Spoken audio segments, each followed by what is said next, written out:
All right. So, is anything you want to talk about before we get into the topic, so that way these people don't come in midway? Mimi Santiago, what's going on? Possible. Well, the thing where they fired one announcer, then they hired one like literally the next day. Like they had him in their pocket waiting to fire that dude. Yeah. You know what I mean? Like they said, all right, we got to get rid of this dude. Meanwhile, they put him in front of a camera 6 weeks. For 6 weeks, he just came in raw ass, by the way. Just not knowing anything about the sport like that, and I was like, was that the best move? Honestly? Yeah. Like, was that really like a move you wanted to, or was you like, yo, sink or swim? But you start most people off like on main event and then slowly, and they released Todd Phillips earlier today. They did? You know what I'm saying? Yeah. Oh, yeah, shit. The reason that's us. I forgot to put it in the group thing, but I was like, what? Wow. So they probably have somebody else down there in their pocket just waiting, because that dude's like he's been working with Michael Cole for a while. Yeah. The other guy, a Smith, right? So I'm guessing they might have somebody else that's working with him so they can, elevate that person. I mean, that makes sense, but I didn't like the new announcer since day one. I was like, yo, he could get better. He could get better. Everybody has to grow into themselves, but it felt too much like baseball. Yeah, and it was funny because his thing was, it was those sports like with a combat sport and then wrestling, you kind of go hand in hand because some of the moves translate, and some of the personalities translate. Yeah. In baseball, listen, I know there's people that are listening or watching that like baseball. That shit is boring as fuck. Unless you're at the game or something like that. Yeah. You know what I'm saying? Like people that listen to that shit on the radio blows my fucking mind, son. Yo, for real. Like that's the only way I do it. Really? You don't have to see it? Like even on TV. Yeah. And it boggles my fucking mind the people that do that shit. But back in the day, they actually described everything that was going on. That's true. Because they didn't have That's TVs. You know what I'm saying? So you can literally picture what's happening. Nowadays, it's more of a conversation between two people while the game's happening. Absolutely. Like, they start mentioning the game as well. Yeah. Like, this is also going on. Yeah. Oh, but you know about... And I can't do that. And I hate when they did that when they were wrestling. When they would talk about some shit and they were like, oh, by the way, such and such did a roll-up and they won the match. Like, hold up, time out. I'm watching the match. I don't give a fuck what you talking about. Like, for real. But my favorite part is when because they would try to build up the main event or co-main event and completely forget about the guys. Like you said, the guys are doing the work right now. Yeah. Like, how can you undermine so much work and effort? You know what I'm saying? It's like, really? The main event is why most people bought the pay-per-view. Understood. You know what I'm saying? But for you to undermine the people that are trying to come up, it's just a stupid. Oh, there was a WCW pay-per-view that I saw. This was in 2000 when they were tanking. And I was like, what the fuck are these guys talking about? Are you guys talking about your shirts right now? Really?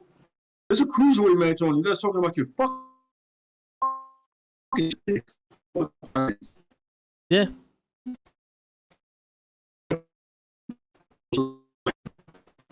Watch you. Oh, you're starting to break up a little bit. Word. I'm sorry. That's all good. Yeah, they're like, fuck you guys. Yeah. It's like the way they treated the Divas division. Absolutely correct. It was almost like, all right, the girls are on. Now we're gonna have a fucking water gun fight. We're gonna see who blows the biggest balloons or some shit. Like, hello, there's a match there. That's part of the reason why they didn't get no. They weren't taken serious. They got like 2 minutes. Yeah. Matches. I was like, my man, if you're gonna give them 2 minutes, just do a backstage segment with it. That'll move another story along. Because you're not moving their stories at all. You're just having them in panties and songs and shit like that. I'm like, don't get me wrong. When I was younger, of course. Yeah. You know what I mean? Who wouldn't want to see Trish Stratus in the exactly. I see, cleavage and I'm on. It's like, oh shit. Oh yeah. But at this point, I was like, yo, I'll get that. I'll be fine. I don't need it. You know what I mean? Yeah. They're talented. Let them show their talent. But this is Vince. Vince is a fucking like a 7-year-old, 12-year-old. You know what I mean? Like his shit, fart jokes are like hysterical to him. Yo, for real.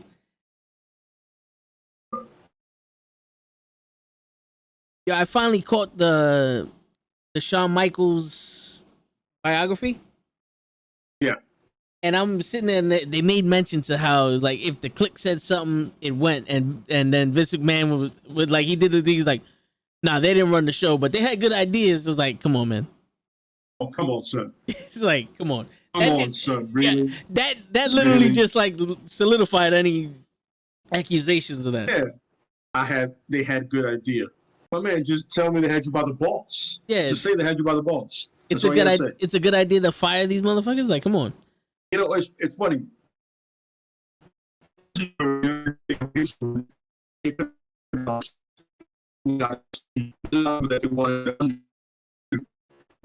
Spots, and we spoke about this before. Not in crazy length, but you got the guy who's really the most important piece is Shawn. You know what I mean? Yeah. Without a doubt, because he's the best out of the bunch. Period. Hunter was his errand boy, you know, and then Hall and Nash, they were cool too, you know what I'm saying, to an extent they were important.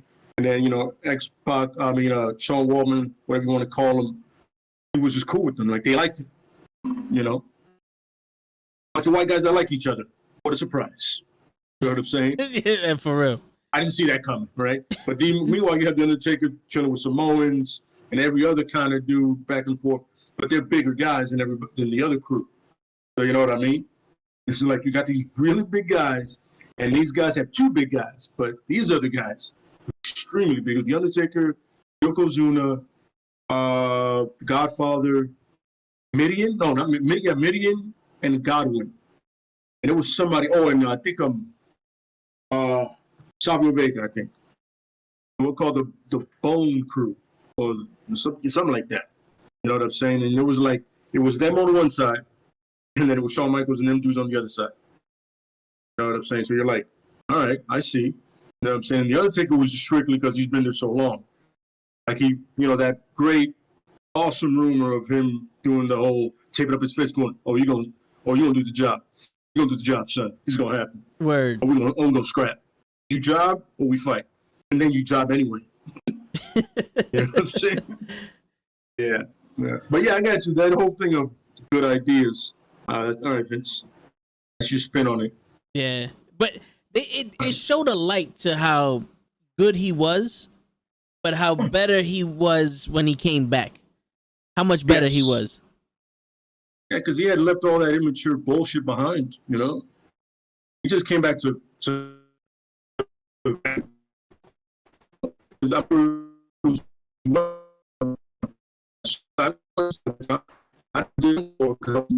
dumb shit, you know what I mean? Yeah. I was an asshole. I said it straight up. I was an asshole. I'm not gonna lie to nobody. I'm like, we knew. But he came back like, I just came back to have great matches with the talents they had there, like especially Jericho. You know what I mean? And Angle, of course, yeah. Oh, yeah. And I think what led to it was the fact that when he first started being the Heartbreak Kid, the character became him instead of him becoming the character. Yeah, he didn't control the character. It just took a life of its own, and it went completely left. Yeah, because it's not like The Undertaker, who was always The Undertaker. You know, it's like, you know what I'm saying? And he was on, according to Marty Jannetty, they were coked up 24/7. Oh, yeah.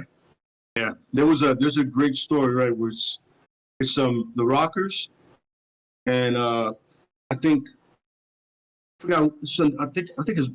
Brutus Bar Beefcake, and like he comes into a bar, and it has to be like 2 a.m, and these dudes, it's like they wrestled like 2 matches, right?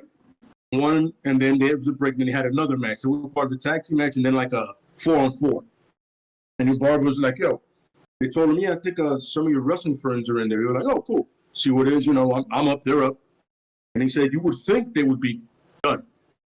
These dudes was lit, like throwing chairs in the bar and shit like that, fucking shit up. It was just like, how the hell are you guys up like that? He was like, what are you talking about? Okay, I get it. I understand now. Word. This says it all. That says it all. We've all seen that. Like, what are you talking about? Oh, Word. you got a little. Yeah. You want to take that? Yeah. You got a little booger sugar on your nose. It's funny because they had a story like that with Bradshaw and Farouk. They were just pounding beers, and apparently that's how Vince said, "Yo, we're gonna take this and put it on TV." And they were like, "Wait, take this." At first, I thought they were gonna get fired because it was like we were drinking before the next day that they had a match. They were like, "Oh shit." They're like, no, we're going to take what you guys are doing right here. We're just going to put it on TV. And I was like, look, that's actually a good fucking idea. That was one of my favorite things when they were doing it. The APA. I loved it. Oh, yeah. I absolutely love the APA. Oh, yeah. Because it was different, man. It was different, and it went with the hardcore title because it was 24/7 and you paid people for protection and all that other stuff. It went with a lot of things that, like, they were fillers. They were, yo, there's something missing in the story. Throw the APA in there. Yeah, you know what I'm saying? It was always somebody's getting jumped, and it was like, well, if I pay these guys, I'll be all right, at least for tonight. You know Word. I mean? And if you're lucky enough, they didn't like those guys too, so they're like, yo, listen, pay us later. We're just gonna do this right now in the house. Oh yeah, imagine the APA type now on SmackDown. It would be a great thing. Because it would almost you don't need bullies, what I would per se, but you would need someone that would check anybody else. You know what I mean? Oh, yeah. That's a lot of times what they did. Any new tag team that came in, it was like, well, you guys are new, so we got to fuck you up, see if you're here with us. Oh, and they yeah. actually did that legitimately for them too. You know, that's what they did. They come in and like, all right, let's see if they play ball. Public Enemy failed, but the Dudleys didn't. So there you go. Yo, but that's so crazy, man. Imagine being in the company and you're sitting there and it's like, I'm here to do a job and these motherfuckers are beating the shit out of me. I like in my head, I'm like, yo, first day, last day. Come on, motherfuckers. We here now. We here now. Absolutely. Yeah. Let's get it. But the problem is, they were not small dudes at all. Oh yeah. It's funny because the smaller guy was the stronger guy. Yeah, that's crazy. It's crazy.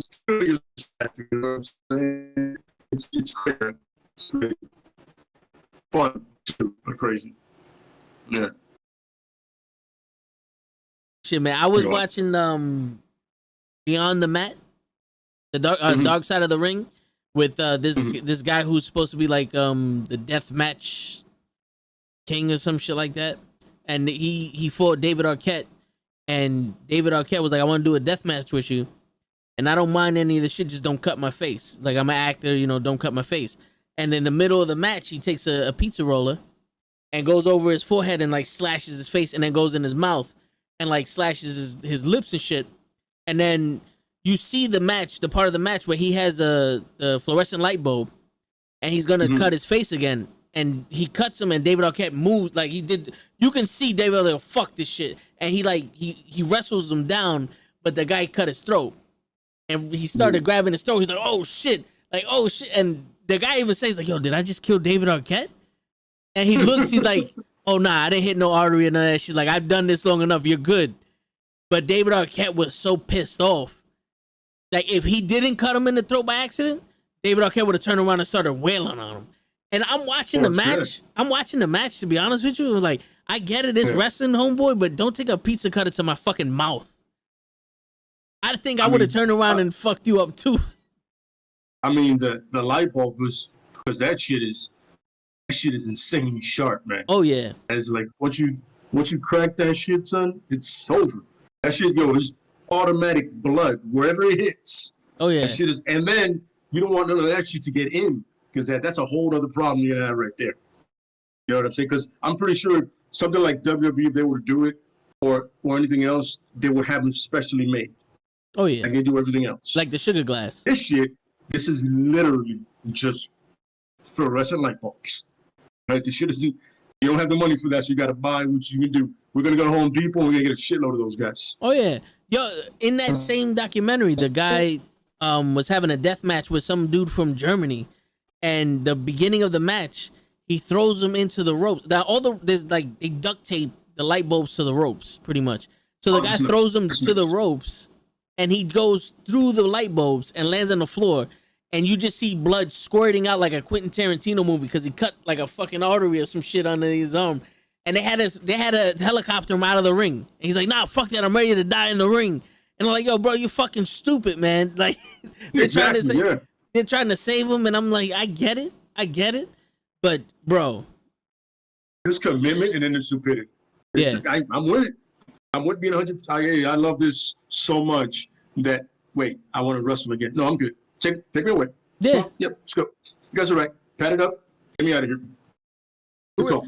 Yo, some shit is meant to happen. You know? Yeah, absolutely. Yeah. Some shit. That's like when the UFC and the fighters, when the ref stops it and they're like, "No, I'm good." You're not. You're not. That's why the ref is there to protect you from yourself, son. Yo, for real. Hey, what's going on? How you doing? What's up, you guys? Good, how are you? All right. Welcome. Yep. Thank you. Good to be here. Good to have you. Let me turn off.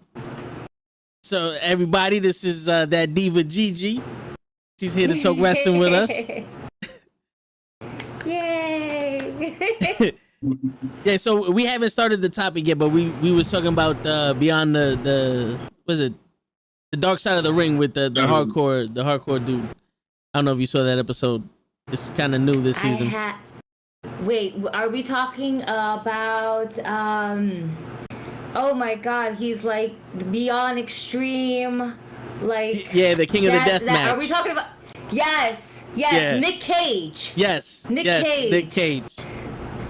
Dude is fucking crazy. Yeah. I was just telling him about the part where he goes through the fluorescent light bulbs and cut open like his side. His side, and they had to stop the match, and he was pissed, and they had to get the helicopter to go save him, or else he was dead for 7 minutes from what the documentary said, and then he came back to life. Yeah, that's wild. That's some real dedication. That's gonna sell tickets. That's gonna sell tickets right there. The fact that he was dead and came back to life, you know that's in his promos. And everybody's gonna announce that. He was dead for 7 minutes, but he came back because he loves wrestling. No, they came back because he saved his life. Word. No, you guys are wrong. Word. And wrestling wasn't what saved him; it's what almost killed his ass. And it wasn't even pro wrestling. It's like I can't call that pro wrestling. It's another level. It's beyond ECW type style. Yeah. Yeah, that's that ZZW stuff right there. Those fellas, like they say, yo, if we can't be here, we gotta be here. I'm like, all right, guys, cool. Yeah, all right, man, listen. Yeah. Everybody has a niche, and that's yours, man, I guess. True. It's true. Yeah. Like mutilating your body, that's fantastic, all right? Like Sabu, but leveled up. It's true. But the crazy shit is, you look at these guys, and at least their face don't look like Abdullah the Butcher. Absolutely correct. Word. Because they're doing some crazy shit. Like, they're going through bombs and all other shit. But Abdullah the Butcher was, like, literally fucking using a fork on his face every night. Like, my man. That's what sold it. That's what sold it back in the day, you know? True. There was only, like, a handful of guys back then that were doing that. It was, like, Bruiser Brody, him, and there was somebody else. But it was only, like, 4 guys doing it. So you don't have like one of those matches every couple of months. And Dusty Rose had all those scars on his forehead too. Yeah, yeah. That's the older he got, the longer they got. Oh, yeah. Yeah, I'm saying. But they don't, I mean, a good portion of white people don't age well. So I'm gonna be honest. Somebody's white is listening around like, yo, that's true. For real.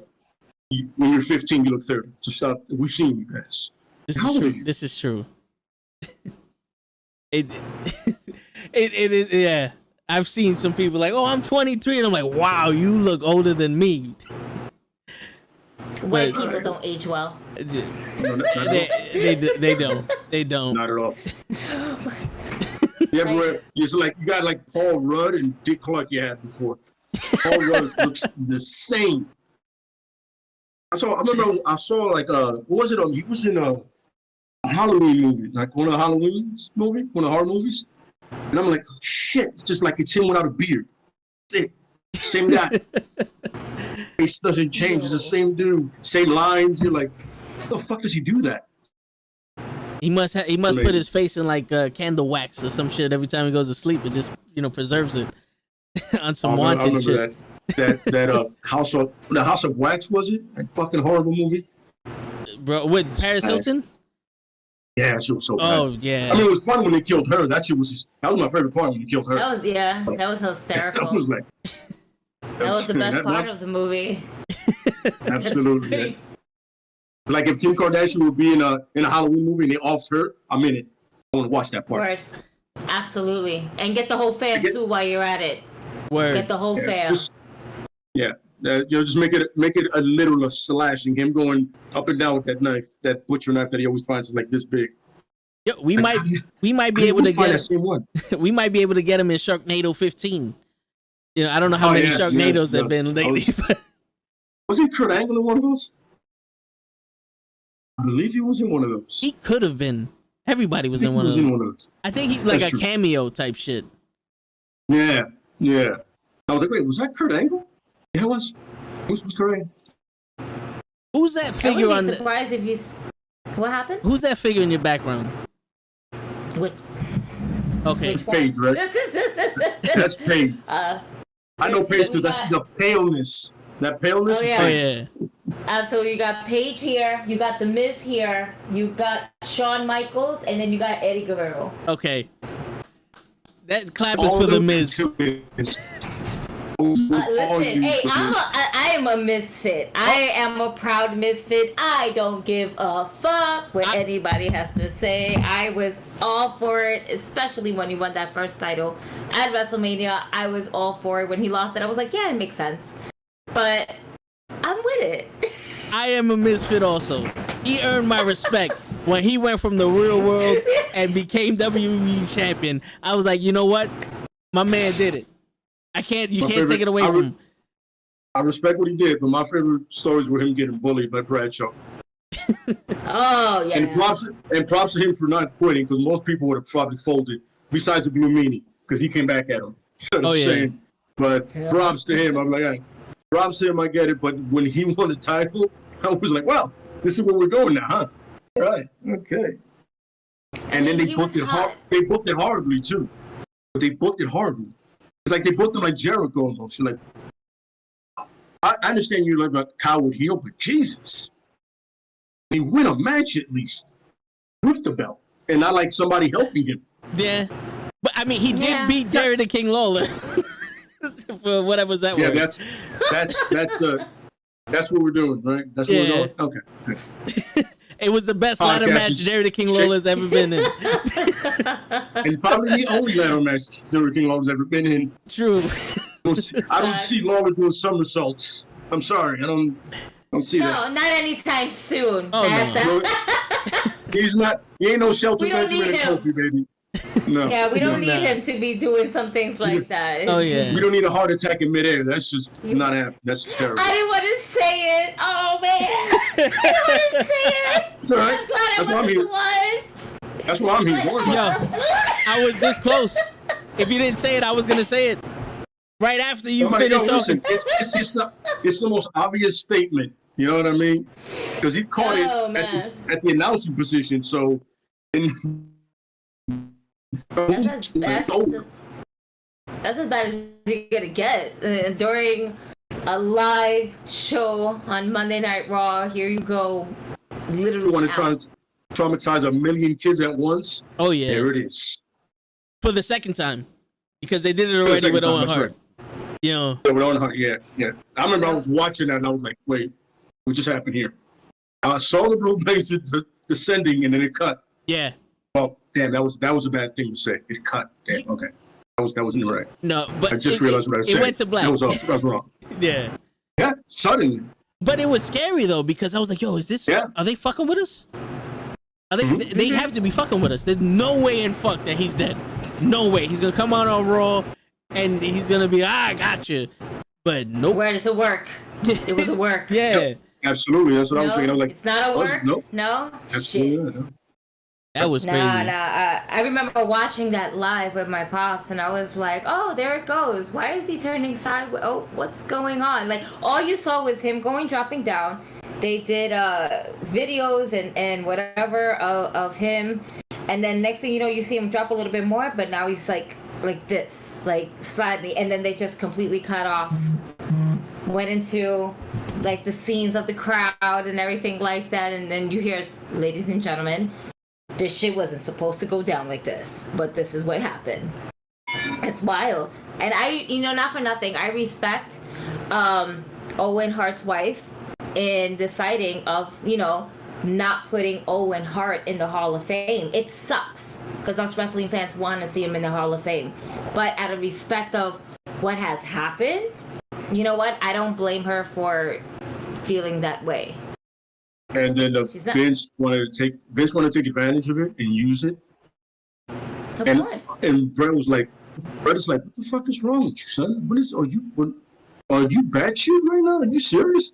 You want to use my brother's death as an angle? This is what you want to do? Are you for real right now, bro? And all the wrestlers are like, I am just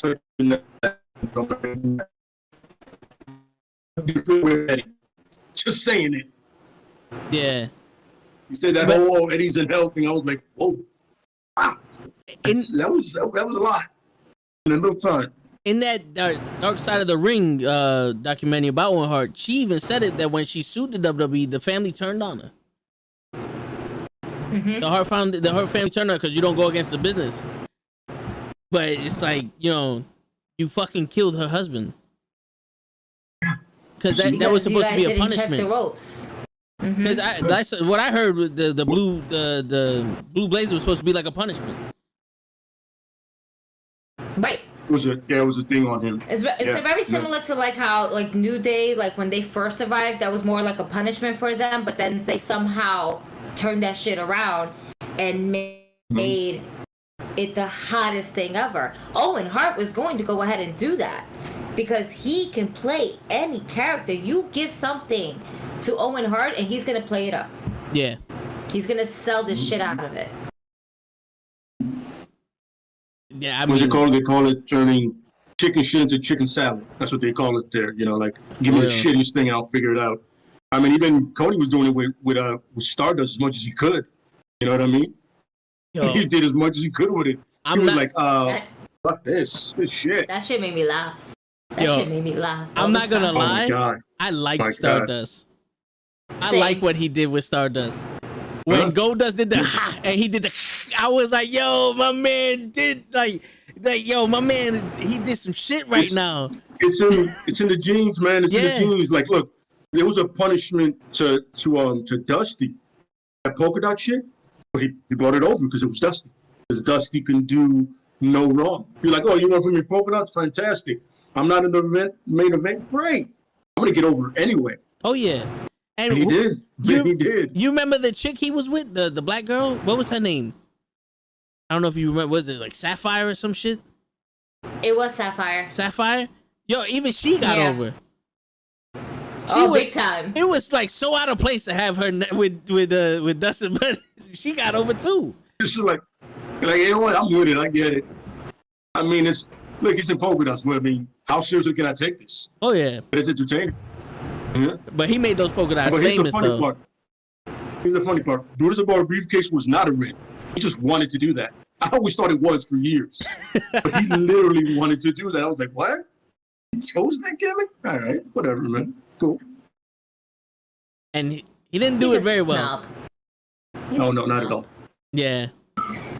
That's the benefit of being Hogan. He was a snob.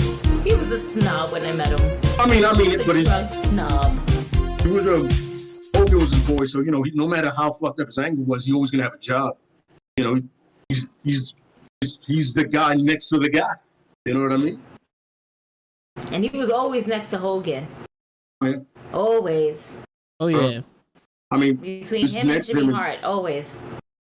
He's next to him and up his ass. So yeah, it's pretty much it. It's a shame that he didn't go as far as he could have gone. But then again, You know, Nobody wanted him to. Nobody wanted him to. You didn't. Yeah. You couldn't care less about him. I mean, he could have been champion as the Zodiac. In WCW. Oh, you were serious. I'm sorry. I was not serious at all. WCW, so yeah. I was not serious. Yeah, I was like, what is this zebra thing on his face? What is he doing? Well, didn't he break his face? Huh? Didn't he break his face around that time? He broke his in the boating accident. He broke his face in WWE beforehand. He had that stupid big ass mask. That was like a block almost. Yeah, he was already. What kind of Mega Man shit is this on his face? What the hell is that? Yeah. And then he became the disciple? Some shit like that, like a bike. Yeah, I remember that. Him and Renegade. Yeah, Renegade. Wow, Renegade. Wow. Damn, son. Wow.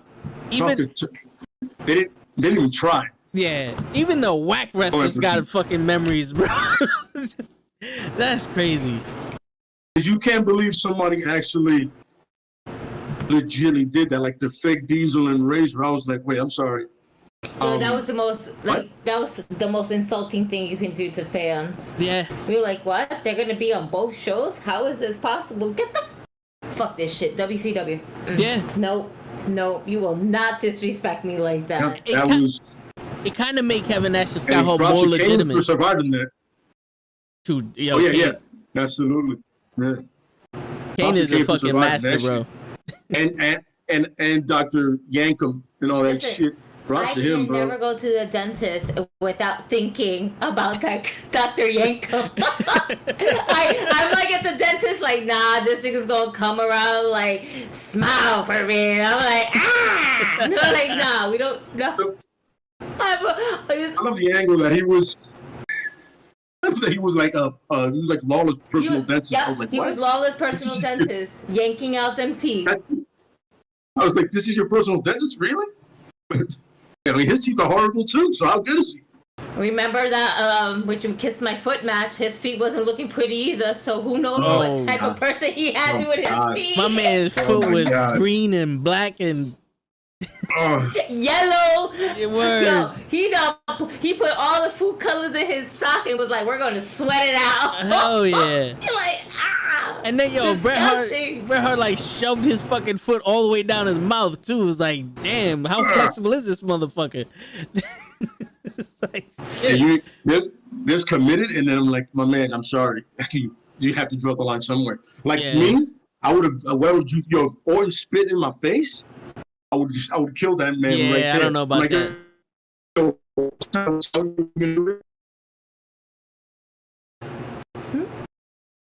Yeah, he's breaking up like shows in the chat. What up, show? Spit him up. Like, no. Yeah. You slap me, I'm gonna beat the shit out of you. You spit in my face? Oh, that's not happening. We're not doing that. No. You take that angle with somebody else. I'm not gonna lie. Foley do that shit. Especially the way he spit in Mick Foley's face. Yeah, man, it was like it was like 3 inches away from his face, and then you like and boom. There was mass behind that one. There was some behind that. Oh yeah. I was like, no. I said, he spits in my face, I'll kill him. I'm gonna tell you the truth, guys.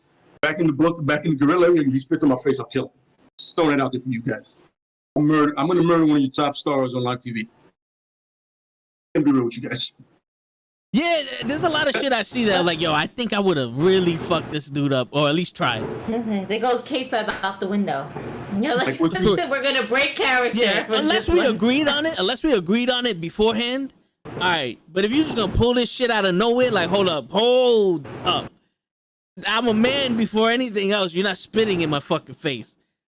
I'm sorry. I never understood how Vader never fucked up Shawn Michaels for stomping on his face. Yo, like, for real. I'm sorry, you're not gonna do that right now? Like, he stomped on your face, son. Fuck him up. That wasn't part of it. Yo, I don't mean to interrupt, but y'all know of any kayfabe that's been broken on national TV? You coming late? I'm not late. I'm at a funeral, fool. You had a sugar bowl? I'm looking good. Well, let's see. Okay. Oh, damn, this is your first haircut in like 5 years. Listen, man, I did this myself. A little cocoa butter. Don't tell nobody. Yo, I forgot I ain't had no hat. Damn it. Sorry, though. You know I don't street without my hat. It's true. Now everybody knows you got a head now. Shit, where's my hat? Hold on. Security. Yo, what's up, guys? I'm sorry to interrupt. This is the show right here. I wanted to show some love before I started going inside. Sorry to interrupt the whole talk. It's usually what I do. I fuck shit up. True. Let me do my job. True. Anyways, let me get out so y'all can continue with the talk. But yeah, I had that question for y'all. Was there a match where kayfabe was broken? Like did anybody get mad and just started fighting somebody? Shit, Leh just mentioned it. Shawn Michaels and Vader. Yeah, that was Michaels and Vader. There was Kofi and Randy. Yeah, but Sabu and Randy Funk played along with lost it, his though. shit. No, but at one point, him getting stupid, that's him losing his shit. That's Randy just being Randy. Yeah, that wasn't part of the he thing. ruined it for him. Not at all. There was another one. I think it wasn't Goldberg. It was somebody else. Like it was just. I know it was Brock. That it was almost and crap. Braun when Braun was acting up. At one point, he was like, "Yo, slow the fuck down." You know, I definitely he told that to Braun, like, "Yo, your big ass motherfucking goofy ass, slow the fuck down." Yeah, for real. He punched him too. He punched him in his forehead. He rocked Braun Strowman. Yeah, he rocked him. Yo. Yeah, he caught him with a good one. Braun was like, all right, Brock hit him with an elbow though. Like it was his knee. Yeah. Yo. Brock wasn't playing. But if it's one thing, Brock is always a professional. So when someone decides to go ahead and just overdo it, he's like, nah, I'll sell for you, but I ain't gonna sell for you in a shitty way. Nah, slow the fuck down. Yo, for real. It's funny, and Brock has way better matches with people smaller than him anyway. That's who he has better matches with anyway. So when he faces, I know what moments like you gotta wrestle. Oh, come on, man, seriously? You know what? He just be mad slow, man. He sucks. You know what amazes me? He got mad at somebody for being what he is, over aggressive. No, that's what he does. That's what he hits people with fists, elbows. You can't take one knee. Well, the thing is, like, he's over aggressive, but it looks that way. He hasn't hurt anybody. Braun Strowman really need him in the fucking head. Yeah, that's what it was. Brock looks very over aggressive, but like, is anybody? The only person that he didn't work well with was Ambrose. For some reason he wasn't feeling it that night. I don't know what happened that night. Yeah, he just was not feeling that night with Ambrose. You know what I'm saying? Which match? Question. What happened back there? Which match was that match that he Brock fought a champion and he smushed him? I don't remember which one it was. He basically ruined his whole shit. Kofi. Oh yeah, that was like Kofi. That was the 5-second squash match on SmackDown. Yeah. Man, that shit can suck my dick. Oh yeah. No, yeah, that's unacceptable. Because Fox needed a white champion for that. Yeah. Kofi was hot. Hey, for 5 seconds. Like that was that's what made him disrespectful. It was a 5-second fucking match. Like I can understand him losing. I can understand if it was same. I can understand. You know what? But at least give me a minute. Give me 2 minutes. If it's a squash match, then it's a squash match. I will accept it. But for less than 30 seconds, the bell rings. He runs. He F5s him. 1, 2, 3. The match is over. Are you kidding me? Word. That's a disrespect. That's a backhand disrespect to all the fans. Let me get a drop for Kofi Mania. Yo, and I don't know if you guys know this, but when they went to Japan and did that WWE Network show in Japan, Brock Lesnar fought Kofi Kingston, and they had a 5-10 minute match, and it was And it was good. Yeah, it was good. Yeah. And then when it's on fucking Fox, 5 seconds. And it was the match that we were supposed to have originally. You know, why did we get this 5 seconds match with Saudi Arabia against a good fucking 5 to 10 minute match? That ain't right. I mean, they might get slaughtered if they don't, but still, they'll go missing. Yeah. They'll go missing. Yeah. Never mind. I like your background. Look at she got the oh yeah. She got the championship. Oh shit! I see you. I already asked her about her figures. The 16-time champion. But then I got all of these motherfuckers out here. Oh, the Funko Pops. You gonna have to show the. You gonna have to show the stream one of these days. You have to give us the tour. See, tour the mansion. I'm a big ass kid. I actually play with my figures. I have them all in a box underneath my bed. I got the ring right next to me. I still play with them. I come up with storylines and all other shit. Ever since I was 5 years old, I still do it. When I first, how he does his fantasy booking. Oh yeah. Oh yeah. No yeah. We can't do. Oh yeah. We can't do storylines on the stream because we'll get people fired. This is true. Oh yeah. All right, peace, Samoa Joe. Gotta keep that. Yes. They spoke about Samoa Joe and he got fired the next day. Yes. No. Literally the next day. Title fight. Literally, yeah. And they literally released the next day. We're like, what the fuck just happened? Yep. And Gigi broke the news to me. That's crazy. That's crazy. Yeah. But that's how I got all my ideas for the storylines and shit. Yeah, I do it. I don't play no games. I talked to my best. Are you to blame for Samoa Joe? Are you to blame for Samoa Joe? Do I need to blame you for Samoa Joe? I will take the blame for Samoa Joe and the first time Shelton Benjamin got fired. Back in the day, a couple years ago, because I literally sent an email to the WWE saying, "Yo, why are you not doing anything with Shelton Benjamin? He has just as much athletic ability as Kurt Angle. He's younger than Kurt Angle, and he's a rising fucking star. And he doesn't talk that well, but he can fucking go. Why isn't he getting a push? We just released Shelton Benjamin. Like, son of a bitch, bro. I didn't say push him out the door." That's exactly what happened. That's how they interpreted it. You know, for the perception you left them with. For real, the like perception. shit. Perception is everything. What are you doing with him? Just push him out the door. Got you. What? But how said you weren't doing nothing with him. That's why I don't say push anymore. I say give him a chance. Word. Give him a try, maybe. Word. Hold on, Vince. We saw. Listen, it works. Give Diva a chance worked out to the women's evolution. So hey, for that whole 6 months. True. That's it. They're no longer divas. They're superstars. Oh yeah. I hated that fucking wingtail belt. I fucking despised it. It was disgusting. They should have never changed the black and gold and the red one that they originally had that Trish and Lita held. Yeah. Fuck that. It reminded me of that Jeff Hardy title. Classic. Oh, yeah. It reminded me of that Jeff Hardy title. That ugly ass shit in TNA. That was the fuck that was. Oh yeah. Like, yo, why would you let this that was a ripoff from the Divas title. Why would you let this dude that's clearly been on way too many drugs design anything? What are you doing? All right. So I got a question off of that. What's your favorite titles? Since y'all talking about titles. Right there behind me. Right there behind me, player. Yeah. The Attitude The Era white WWE belt. The white one. The white IC title. Besides the one that title, Shawn Michaels lost his smile with. The one I lost my smile. I hated that. That was so stupid. That was so dumb. Bullshit. I heard he got it. Was. Listen, that man done lost that smile, and a couple of years later, he done lost his other eye. Ain't that a damn shame? Oh yeah. Well, actually, I didn't hear the documentary. I watched it. So yeah, I saw it also. I knew what happened. He was running away from Stone Cold. He didn't want to drop that belt. Oh, well, from Bret Hart. He didn't want to drop the belt to Bret. That's why I hate him. I mean, yo, the story goes deeper. A lot of people feel that way. All right. A lot of people feel that way. I heard he acted like he hurt his knee so that he won't have to drop the belt to Bret. That's what I heard. That's what Bret said in the documentary too. You're not going to agree. But he didn't want they were supposed to have a program, and he was like, for some reason, like, I don't want to drop it to this dude. Everybody's like, what? What are you talking about? He's literally the hottest thing right now next to you. Exactly. That's what it was, though. It was next to him. The best next there was. Him, what's wrong with you, Gigi? Straight from Canada, man, baby. Man.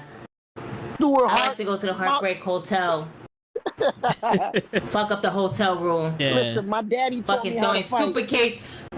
Listen, I just want to throw some sweet chin music onto some motherfuckers. Be like, "Tate quieto, ya." That's it. Best there is, bata. Oh my. Yo, you would go great with Lay there and think about what you just said. That's it. For real. Gigi would go great with what's his name? Priest and Bad Bunny. She could walk him in. Oh, Damian Priest. Yo, Damian Priest. Yo, let's go.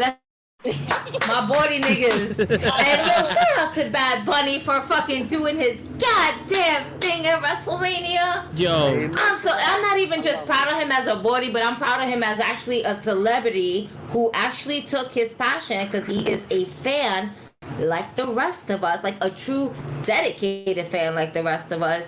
And he was like, yo, you gonna give me the chance? I'm gonna fucking take it. And he ran with it, and god damn it, what a fucking job he did. And kudos for fucking John Morrison for selling the shit out of all the moves as well. Because golly, I've never seen a celebrity match that had the celebrity itself start the match, okay, let alone start the match for about like 15 minutes. Yeah. Like the boy was going in. He did his They thing. gave him time. Well, Gigi, when I said that, Toe told me we got to give credit to that other dude, because that inverted John Morrison, flip, the Canadian Destroyer. Flip had nothing to do with the that Canadian Destroyer. Yeah. Oh, that Canadian Destroyer was so good. That's all. That was all Johnny Mundo. Yeah. That's all Mundo. Yeah, Johnny Mundo. It was Johnny Mundo got it. Oh, yo, I got on my seat. Oh. I'm not gonna lie. It to me, it wasn't him. Yeah. No, Bad Bunny even looked surprised that shit went through. He was like, "Oh shit, that happened." Bad Bunny's lucky he weighs about 15 pounds, so Morrison could do that shit. Because if he weighed any more, he wouldn't have been able to do it like that. Word. If it was me. But yo, the second, boop. No, yeah, for real, that'd have been some back body drop. Word. Shit. Vince would have lost his shit in the back, like, we just killed him. Fuck. He would have ran out and blew both his quads again.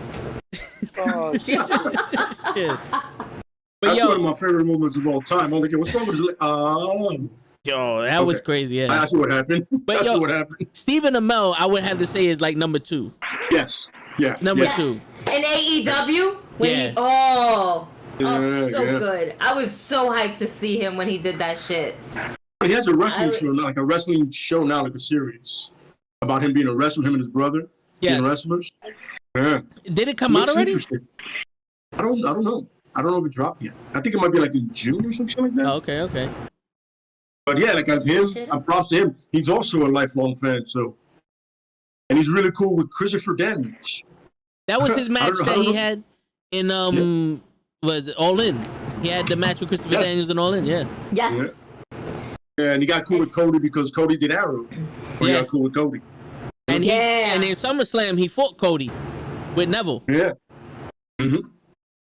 So I mean, props to those two guys for doing it, and everybody else was shitting on everything. Yeah, and that's how they know Kevin Bacon. The 6 degrees is Kevin Bacon right there. There we go. Yeah, somehow I know Kevin Bacon's gonna come up. Of course he is. He has to. He's made me hungry. Bacon, egg, and cheese. Wait. You know I'm fat. With all the grease on your forehead, man, we can make some right there. Listen, man, don't tell no. Listen, I gotta look at the light. I gotta stand. Look at it's the pigment, bro. I gotta stand in front of this stream light. I see you, bro. It's so good. No, stop looking at my forehead, man. Damn. You gotta understand. We're seeing this. There's not much to look at right there. Yeah, for real. It is. She don't notice. She ain't noticed nothing. Oh my goodness. Yo, but your lineup is straight though. I gotta give you that. Listen, man. You know I did my thing, B. I was looking in the mirror. Big ass forehead. This shit is tough, B. Damn. I need bigger clippers. Yo, I hear you, bro. At least you got hair somewhere on your head. I ain't got no hair, bro. My head just like yours. I'm begging. I'm praying. I'm rubbing stuff on my head. Olive oil. Come on. I'm trying to get my shit to come back. What? It's not working. What the fuck are you using olive oil? I heard it. What's wrong with you? What's wrong with you? You gotta try stuff people never tried. Obviously, whatever they trying now ain't working because a lot of look at Toe. He bald. Yeah, but whatever he try ain't working. This ain't by choice, bro. This just happened. I said, fuck it, shave it off. You just woke up one day. Word. What I'm gonna do? I lost my hair to the braids, bro. There's nothing I can do about it. My hair went down the fucking drain. It ain't coming back. The only thing I shave is my face. This shit smooth like a baby's butt every morning.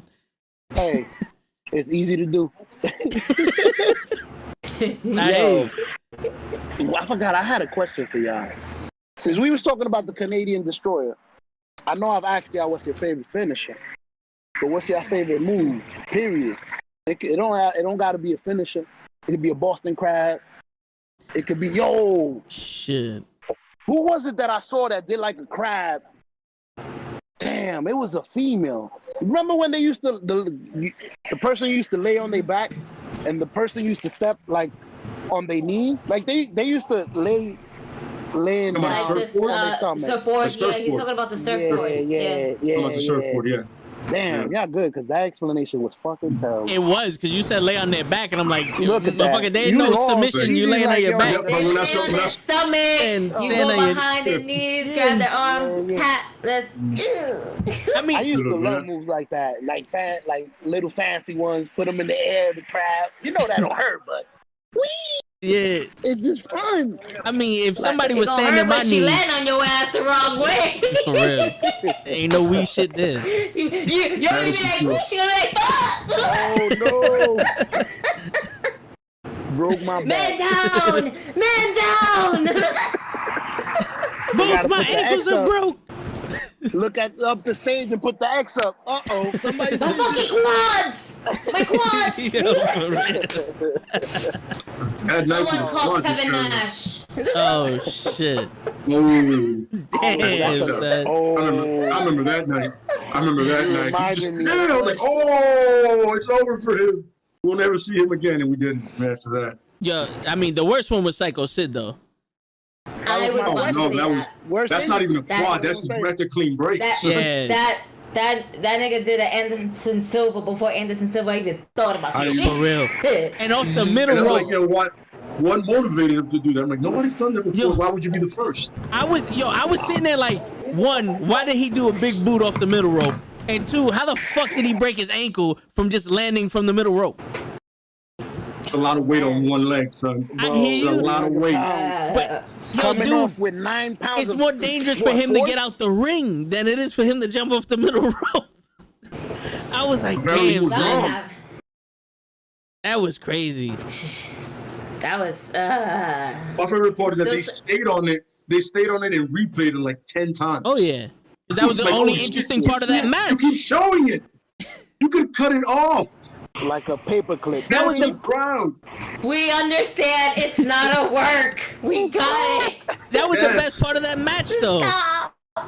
And sadly, he's How right. is he?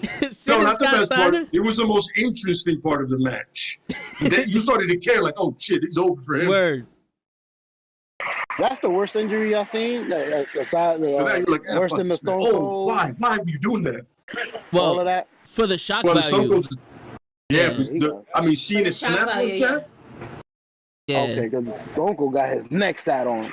Clang! I mean, yo, but Sabu also got his neck broken by Taz. That Taz plex. Oh. Word. Yo, Um, why do they do that? When you break your neck, they put that into your robe. Oh, he's the break. They used to call him the neck breaker or something like that. They used to like No, Owen made a shirt called "I Break Your Neck" Taz was always the suplex machine. Yeah. machine, right? Was he the suplex Yeah. machine? Yeah. You know what Chris it is? Benoit was the because crippler. he's representing. You know what it is that he's representing fucking Brian Cage, who calls himself the Machine. So I'm like, is that the same? Right. Oh, Yeah. now it makes sense. God, Now But it really makes sense. It doesn't make sense that they're together because Brian Cage isn't a Taz. Not at all. No, There's nothing never. about Brian Cage as Taz. The- He's like 6 something. Like Yeah. this wide. There's nothing. only- Listen, there's so much wrong with that faction that you just don't understand what the fuck is going on. Yeah. Because I don't- then I don't- you have I can't see Taz, what who is brings them supposed to be together. this ECW legend. Then you have Brian Cage, who's just a bodybuilder, you know, non-stop machine as he is. Then you have Taz's son, where doesn't fit anywhere. Period. True. No He matter doesn't where even you look put him, like he Taz's doesn't fit son. anywhere. he's not a super. And you got Ricky Starks and Hobbs. Hobbs and Brian Cage, that can go. 2 big bodybuilding niggas can go ahead, get the tag team titles and do that. That makes sense to me. Ricky Stark in the mix with all of that does not make sense to me. Taz's son in the mix does not make sense to me. This faction does not make sense. Yeah. The only comparison you can do with Taz and Brian Cage is that Taz was short and strong and did shit that a big man does, where Brian Cage is big and muscular and does shit that a little man does. Only comparison. Their body types do not show their types of wrestling. That's it. Their attitudes, their wrestling styles, everything else does not match. It doesn't match. Their necks don't match. Word. Taz should have been with Samoa Joe. That would make Taz sense. and Samoa Joe is like the closest you can get to them being predecessor. Similar styles. Yeah. No, it makes sense. Yo, I'm sorry to laugh. Where is Samoa Joe gonna go? Samoa Joe used to just walk away when people used to do like an inverted flip on him. Oh, I used to love it. He just walked away like, whoop, whoop. He walked away like, man, I'm not selling for this shit. That shit was hilarious to me. Alberto used to do it too. He used to be like, nope. And he always looks like he's about to walk right into it. And he's like, nah, I'm good. I'm not gonna sell this fucking shit. Think I'm gonna His face sell is that? like, you stupid. It's the face, bro. No, I'm not doing that. It's the face, I'm bro. no selling right now. Y'all niggas can flop on the floor. I'll pick up the pieces. Word. He'll go to the corner and just give him the face. You gotta be shitting me. Yep. But to answer your question, Gigi, as much as I don't like Moxley, I think if Samoa Joe went to AEW, I think him versus Moxley would be a good rivalry. Absolutely. Agree. We gonna get them fired. I actually want Samoa Joe in AEW. I don't want to see him in ROH because there's a bitch to watch ROH. Yeah. I don't want to see him in Japan because I'm into Japan and out of Japan. Japan's on a whole nother level right now. Japan is a shit show right now. They ain't doing shit right now. They have so many guys that got COVID, and like some going on with the fucking contracts, and trust me, ain't nobody gonna see Japan for a minute. And they just got lost too their much champion. shit going wrong. They just lost their champion. He hurt himself. Will Ospreay fucked up his neck. Yeah, man, that's fucked up. And he's like, he was 6 weeks in. He just got that Divas title that they have now. You know, that shit. Man, he called it the Divas title. It looks like it. You gotta look it up. Look it up. Look up the new title. It looks exactly New Japan's World Heavyweight Championship. I was like, did anybody watch WWE at any point in the Ruthless Aggression ever and see that shit to turn this into that shit? Because they had a great belt. That shit was huge. Oh yeah. It almost looked like the W. Yeah. TNA even. Yeah, but they almost copied that title because it almost looked exactly the same. The Bill Goldberg shit. Remember, what was it I saw? There was a rapper that I saw. He had it like as a bracelet. I think it was Raekwon, and I was like, "Oh shit, that's dope." I would have never thought of making a bracelet out of the world title. Oh, like yo, that's actually Goldberg one. Yo, my man. What? Yeah, that, like that. Well, I hate that. And it spins. And it fucking spins. I hate that fucking title. Oh my god. Oh my god. I'm just gonna point that. That's not the Raw Women's title. That's the little Raw Women's title. Yeah. I got the big SmackDown title in the bedroom right now. We ain't gonna display. That's in the case. That's in the case. I got the Attitude Era title right here. You got that one, yeah. I got that one in the sleeve that won't come out until I go to my next WWE event. Oh, I hate. And then I'm gonna slug that bitch around. The sleeve I got fucked up. I don't know how, but I got that title in '97. That's nothing. Word. But the next belt I'm getting is big gold. I need big gold. I need that shit. What you mean big gold? The WCW title. The WCW title. Yeah. Oh, the Bill Goldberg. Yeah.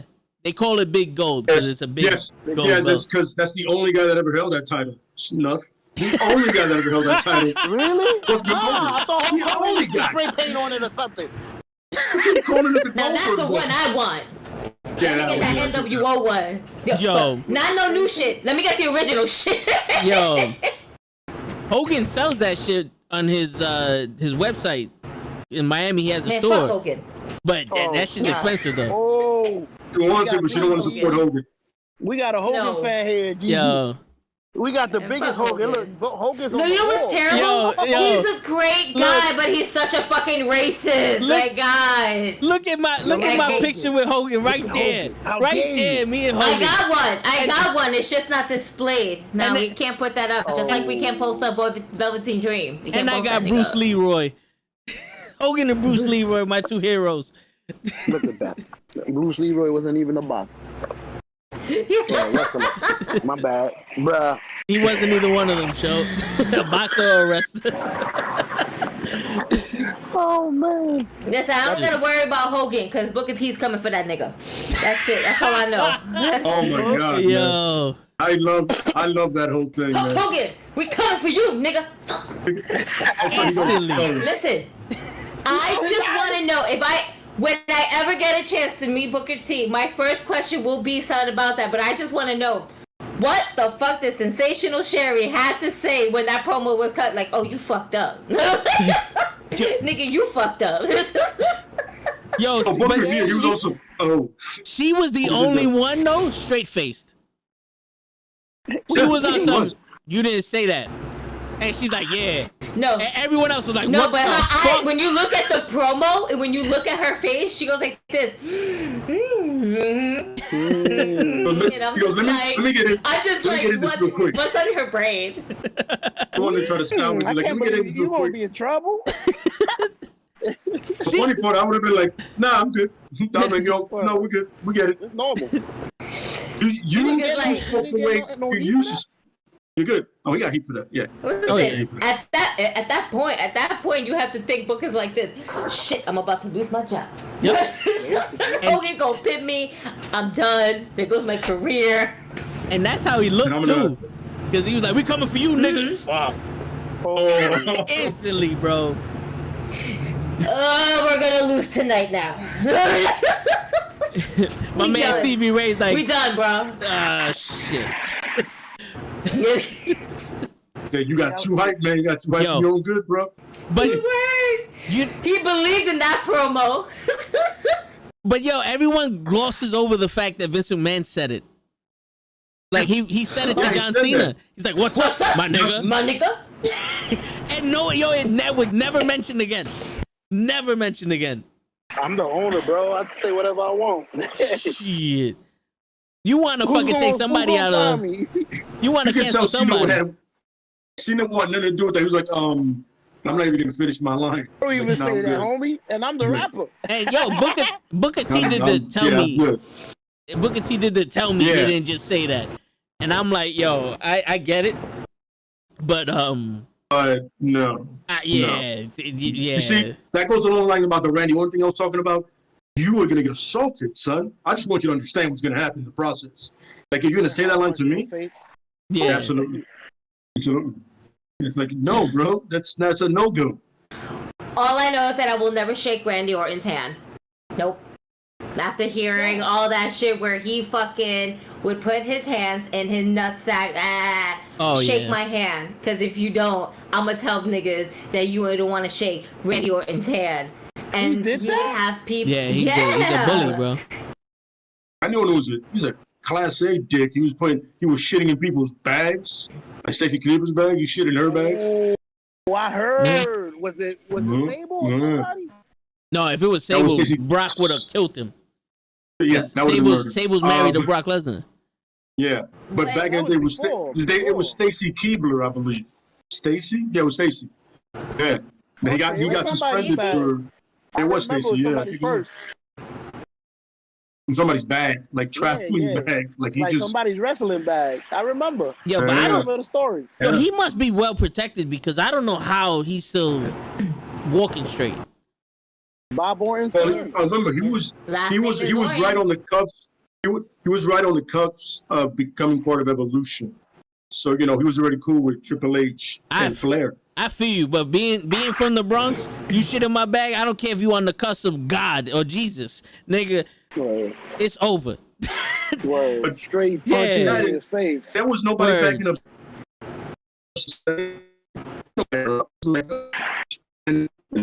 See, that's Vince cutting them off. They gotta be Vince cutting them off. Yeah, Yo, Vince McMahon messing with his connection, man. Word. This is like, this is good shit. Cut him off. This is good shit.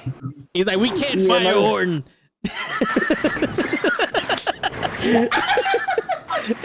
Not right now. Not with RK Bro. Now with RK Bro, and after that soft man. porn that he did at before WrestleMania. Oh my god, that's shit. Yeah, let's not get into that. Let's not get into that disappointing match at WrestleMania. Oh my god. That was just as disappointing as Kofi and fucking Brock. It was just as disappointing. Yo, which one are you talking about? The Fiend versus Randy Orton at WrestleMania this year. At WrestleMania. Yeah. Yo, It's that sad was that a rapper could do better than you. that was more disappointing than Bray Wyatt versus Randy Orton a couple years ago WrestleMania.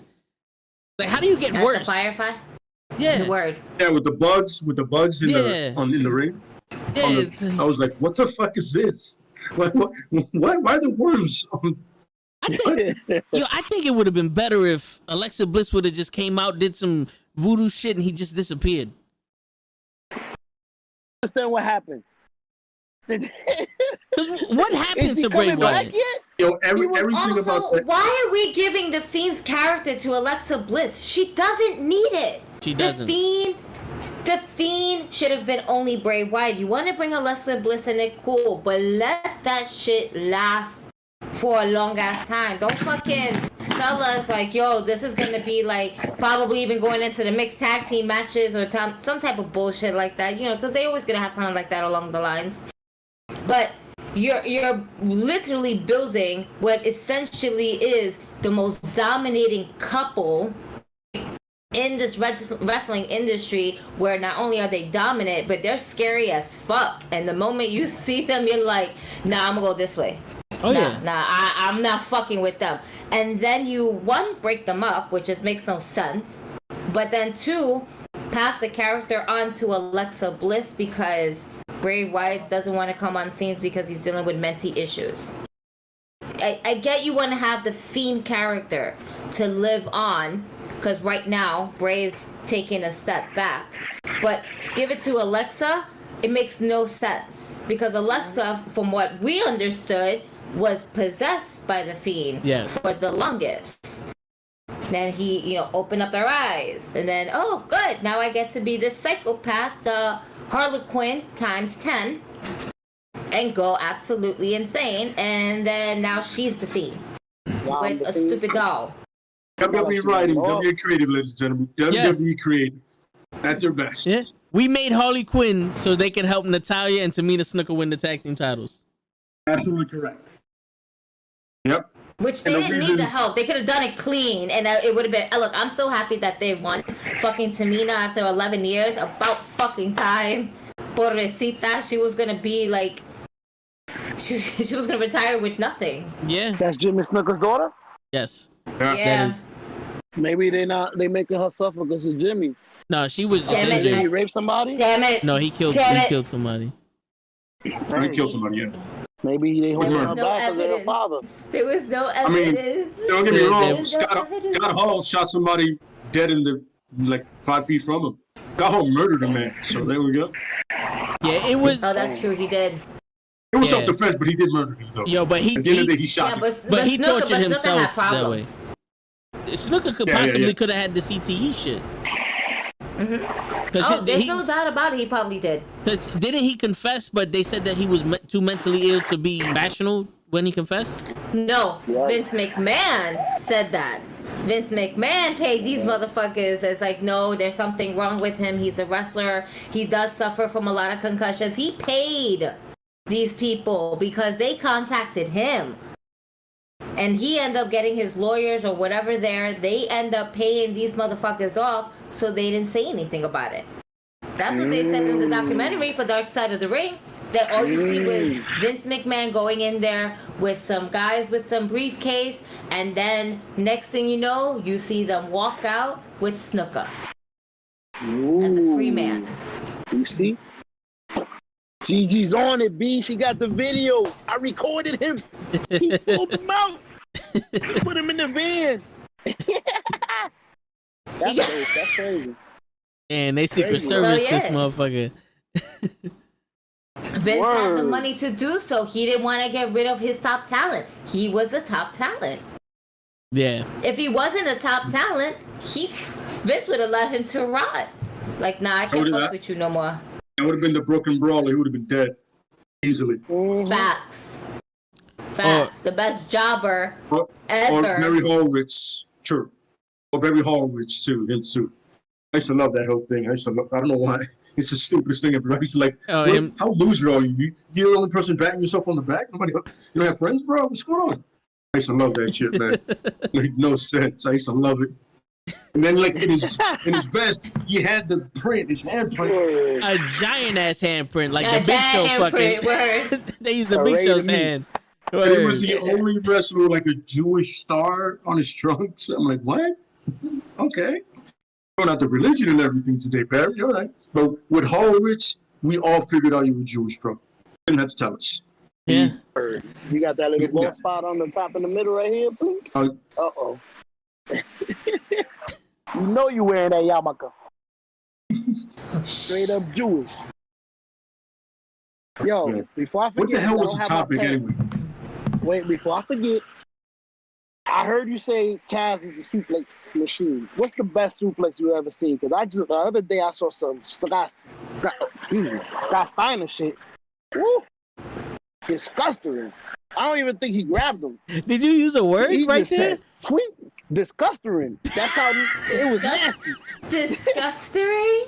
Yeah. Yo, we're gonna have to put that in the ghetto dictionary. And discuss together. It says succotash and discuss together. Made a word there. Disgusting. All right. I see you saw that. He saw that. You saw that Roman promo. Wrestling. He saw that Roman promo. That's what it was, and he got motivated to make a word up. I feel you no problem. Yo, are you asking the best type of suplex or who did the best suplex? Or your favorite? The best looking suplex. Ultimo Dragon, I think, had the best German suplex. Oh. That was a good one. I like Tajiri's. It was really low to the ground and fast. Tajiri. Now I would go to Jerry. Yeah. I'm gonna sound so fucked up, but I can't not say it. Benoit.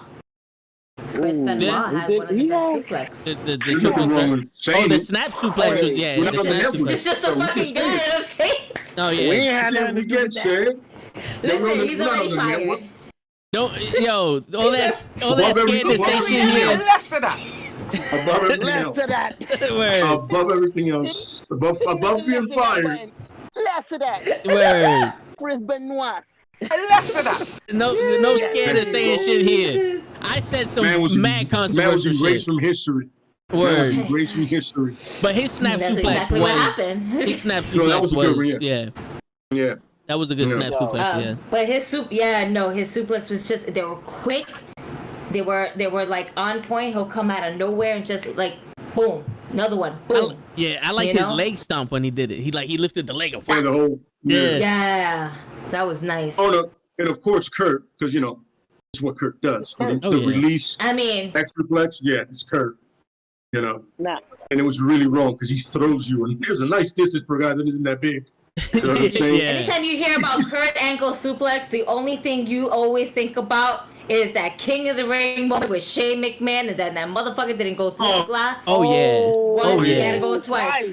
So every time I hear Kurt angle suplex, that's the first image that pops up in my brain. But it happened twice. Going Actually, 3 times, because the first time the motherfuckers didn't break the glass, so he had to go through it. The second time, and then the third time was going out he had to come back. He was great. Go ahead, Shane. He got hurt too. I heard he got hurt. Oh yeah, he landed right on the back of his fucking neck. Square on his neck, my man. He was it. But he got up and said, "Do it again." Kurt was like, "Really?" Okay. Yeah, man. Kurt was like, "Really?" The owner. But throw me again. But you got to give it to them though. They go all out. Oh, yeah, they go all out. They do. Absolutely. Yeah. I mean, Shane throws punches like probably Popeye does, jokingly, but kind of like Bugs Bunny does it. Hey, wait. Go ahead. Let me see if I can do it. Yeah. There you go. There you go, just like that. Oh my God. Just like that, bro. You look like Shane. It's funny because he got a short sleeve shirt and everything going on there. Here comes the money. Who was it that did it? Shawn Michaels. Shawn Michaels when he gave up. Shawn Michaels. Yo, man. best segment. That Best was segment great. ever. That was great. That whole segment was dope. But That was awesome. that, shut up.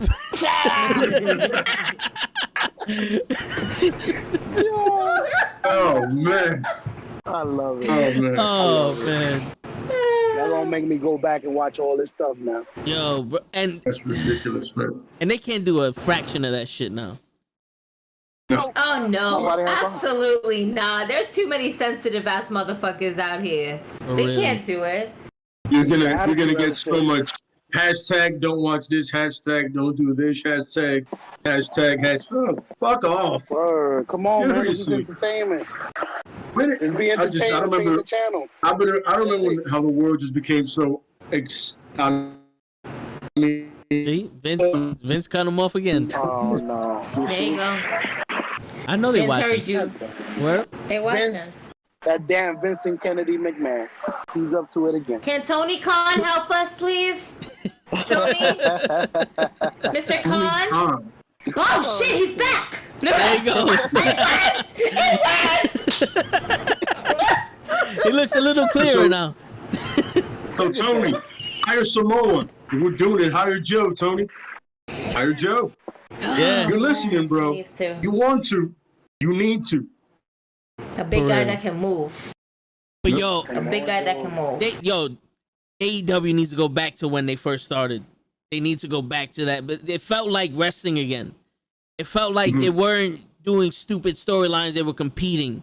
And when they ran in with the record and they gave everybody a record and the records matter, it was like, yo, this is beautiful. Because now if you lose, it means something. If you win, it means something. Now it's like, oh my God, I'm watching a bunch of amateurs try to be WWE. What the fuck? We had this in WCW.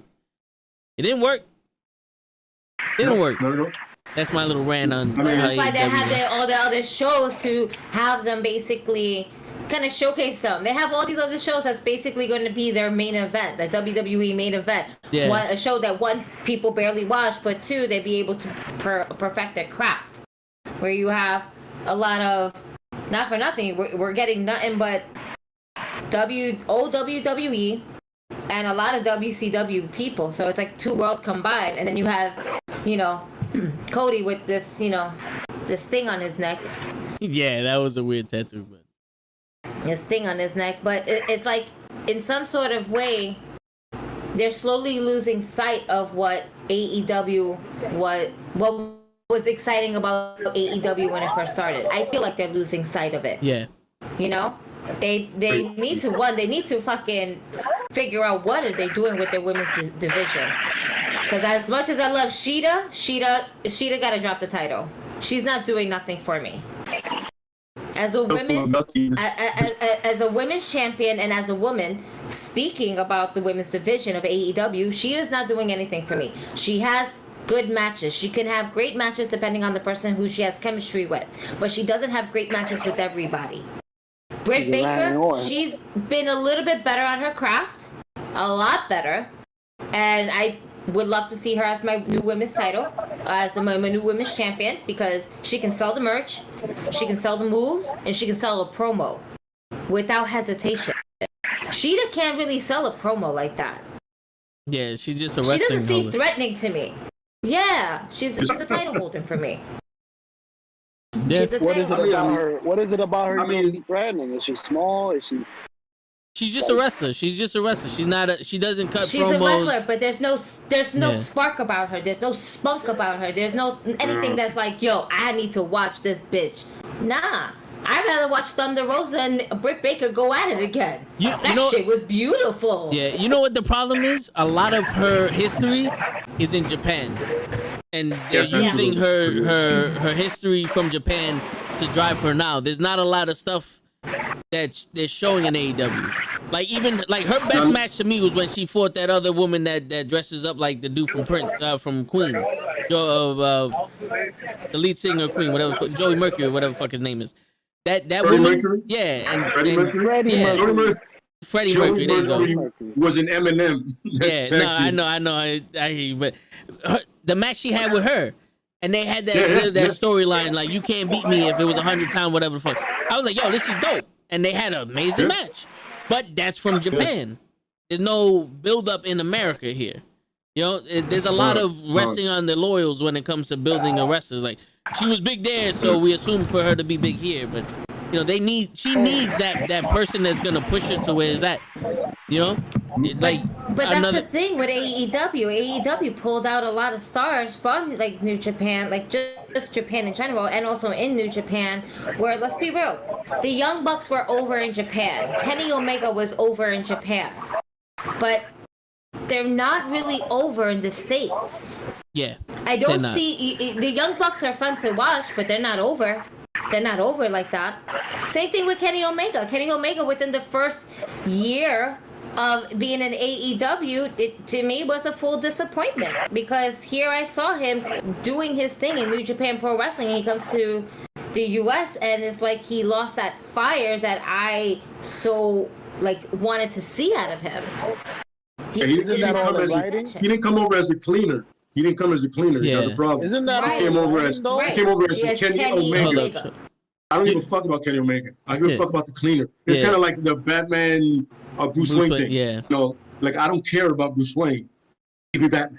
But I don't give a shit about Kenny Omega. Give me the cleaner. You know. But the thing with the Young Bucks and Kenny Omega specifically is that in New Japan Pro Wrestling, they were anime characters, right? So in anime, when you watch it, you're expecting like it's fantastic. But when you put anime in American culture, it's like out of place.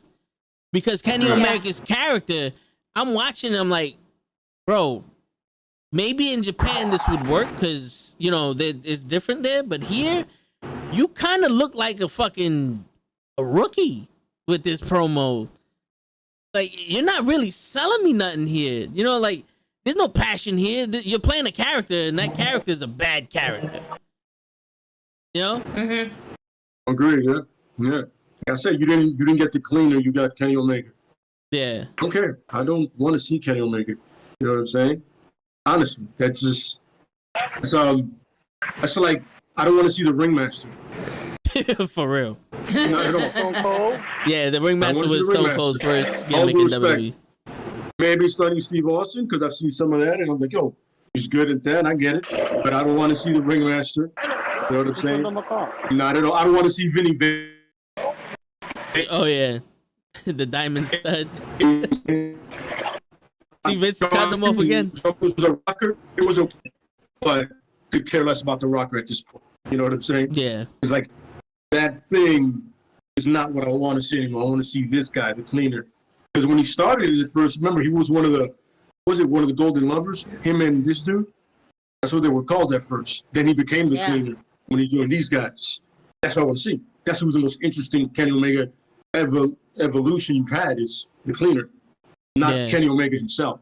That shit is like, well, you know, I can see a generic blonde wrestler whatever the fuck I want. It's a shitload of niggas. They can move like you. A lot of them. Yeah. You know what I'm saying? Yeah. That's what it was. It came over with Kenny Omega and not the whole cleaner gimmick. Should have been from the get. You know what I mean? You could have had it all, but no. You know what I'm saying? Yeah. I definitely It's true though.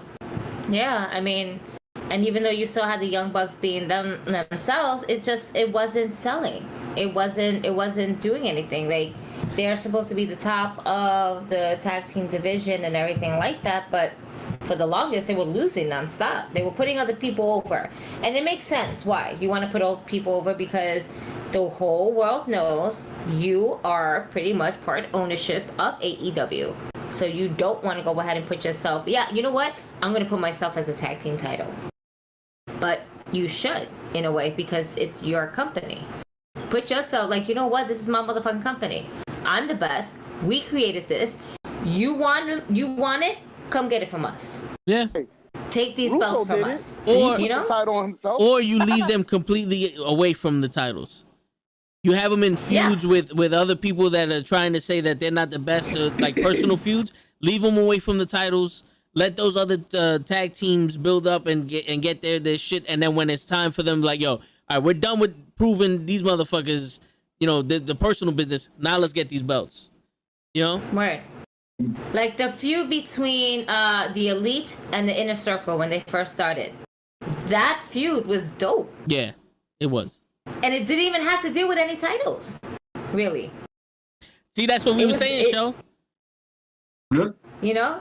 It didn't have to do with any titles whatsoever. It's the story behind it, the chemistry between each rivalry and everything like that. The Inner Circle versus the Elite was by far one of the best rivalries that AEW has had between factions. Yes.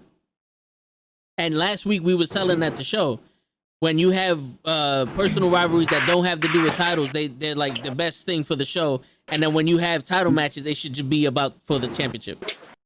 Gotcha. Right. You know what I'm saying? So her saying that just it goes to show you. It had nothing to do with the title, but it was the best part of the show. Yep. Yo, guys. And then if it wasn't that, I mean, even with the titles, like you said, with the rankings that we had, latest, with the rankings and everything like that, of like you said, win or lose cards. Now we can see who's winning, who's losing. That should only be about the championship belts, you know? Mm-hmm. I am happy to see that Darby Allin is no longer our TNT champion. I'm over it. I'm good. Sting's son is done. Alright? Yeah. Se fue. Yeah. I mean, you know, I'll give AEW, I told Vince this earlier and I've told him before, is they are putting over the younger guys, and I can appreciate that because that's the way the business works. You got younger guys, they step up, and the cycle continues. You don't have somebody that's 50 winning the Royal Rumble. Yeah. Really? Mm-hmm. Seriously? Really? 50? What in the blue fuck? And he barely did. He was just lying there on some. I can move now. Oh, Christian's coming out. I should get up and hug him. Let's do something. Yeah. I'm like, what the fuck what am I watching here? What the fuck is this geriatric shit about? Yeah, the Royal Rumble was designed to show the new talent, the new guy coming up. But Edge could literally walk in the ring and like, I want a title shot. I mean, that's what the funny thing is. I'm the number one contender for the United States Championship. No, but that's the way the Rumble for the went like that. Universal title. It was his idea for him to win it. That's how the Rumble went. He said, I want to win the Rumble. Vince was like, sure. Why not? What? We don't have any other talent. Yeah, fuck all these young guys over here looking at me like, yo, I can literally wrestle the whole match and still be fresh as shit by the end of it. I can go an hour and be good, bro. No. Let's give it to the guy that's 54 and looks like he's dying right now. Come on, bring that guy over. Word. And he cut like 2 promos and had like half a match with one of the younger guys. Don't forget that their entrance is about 1.5 minutes long. We can never forget about those, except if they don't matter. They don't matter. They're already in the ring. They run down. Yeah, they run over and they run down. Oh yeah. You don't matter. You don't walk. You run. Apollo Crews, run now. You go. Randy, take your sweet ass time getting to that ring. Let's hear your whole entrance song, please. Twice. Nobody beats the Undertaker. I was like, here we go. And they make the ramps long, which you're like, oh, really? Yo, give him the motorcycle, man. Give him the motorcycle. Somebody give him a motorcycle. You know, Mark Henry actually had to get one of those fucking scooters. Carts. The carts. He was like, yo, fuck this. Yo, I did the cart, man. I'm not going to walk 3 football fields just to get to this fucking ring. I get it. I'll pull veteran status. I'm like, yo, hey, listen, man. This dude milks his walk. I don't need to.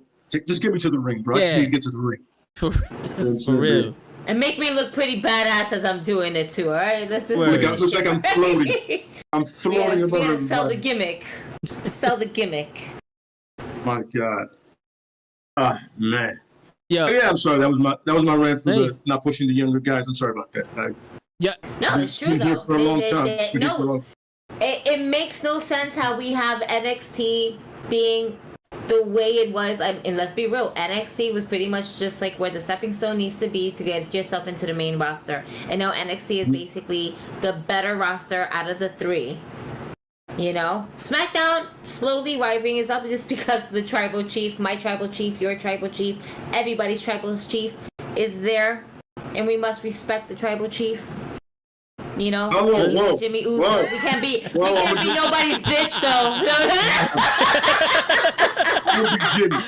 I'm gonna be Jimmy. Hey. So when they came out with that shirt, I was like, oh, that's dope. I never thought of that. Yo, I never thought of that. So it's And fucked up. I looked it up. Yeah. I looked up that shirt. I was like, Jimmy Uso, boom, I'm gonna get that new shirt. Do you know the back of the shirt says Jey Uso? So now I'm already, thank you, WWE, for letting me know that Jey Uso is gonna go ahead and turn on Roman because it says Jey Uso and not Jimmy Uso on the back of the shirt. I saw it was like, oh shit, yo, there's a heel turn coming soon. Yo, for real. I sense it. No, That's supposed to say Jimmy. I'm wearing the reason why SmackDown has the best roster. I'm just saying. This is the reason why SmackDown has the best roster. And I am the queen. No. This is the reason.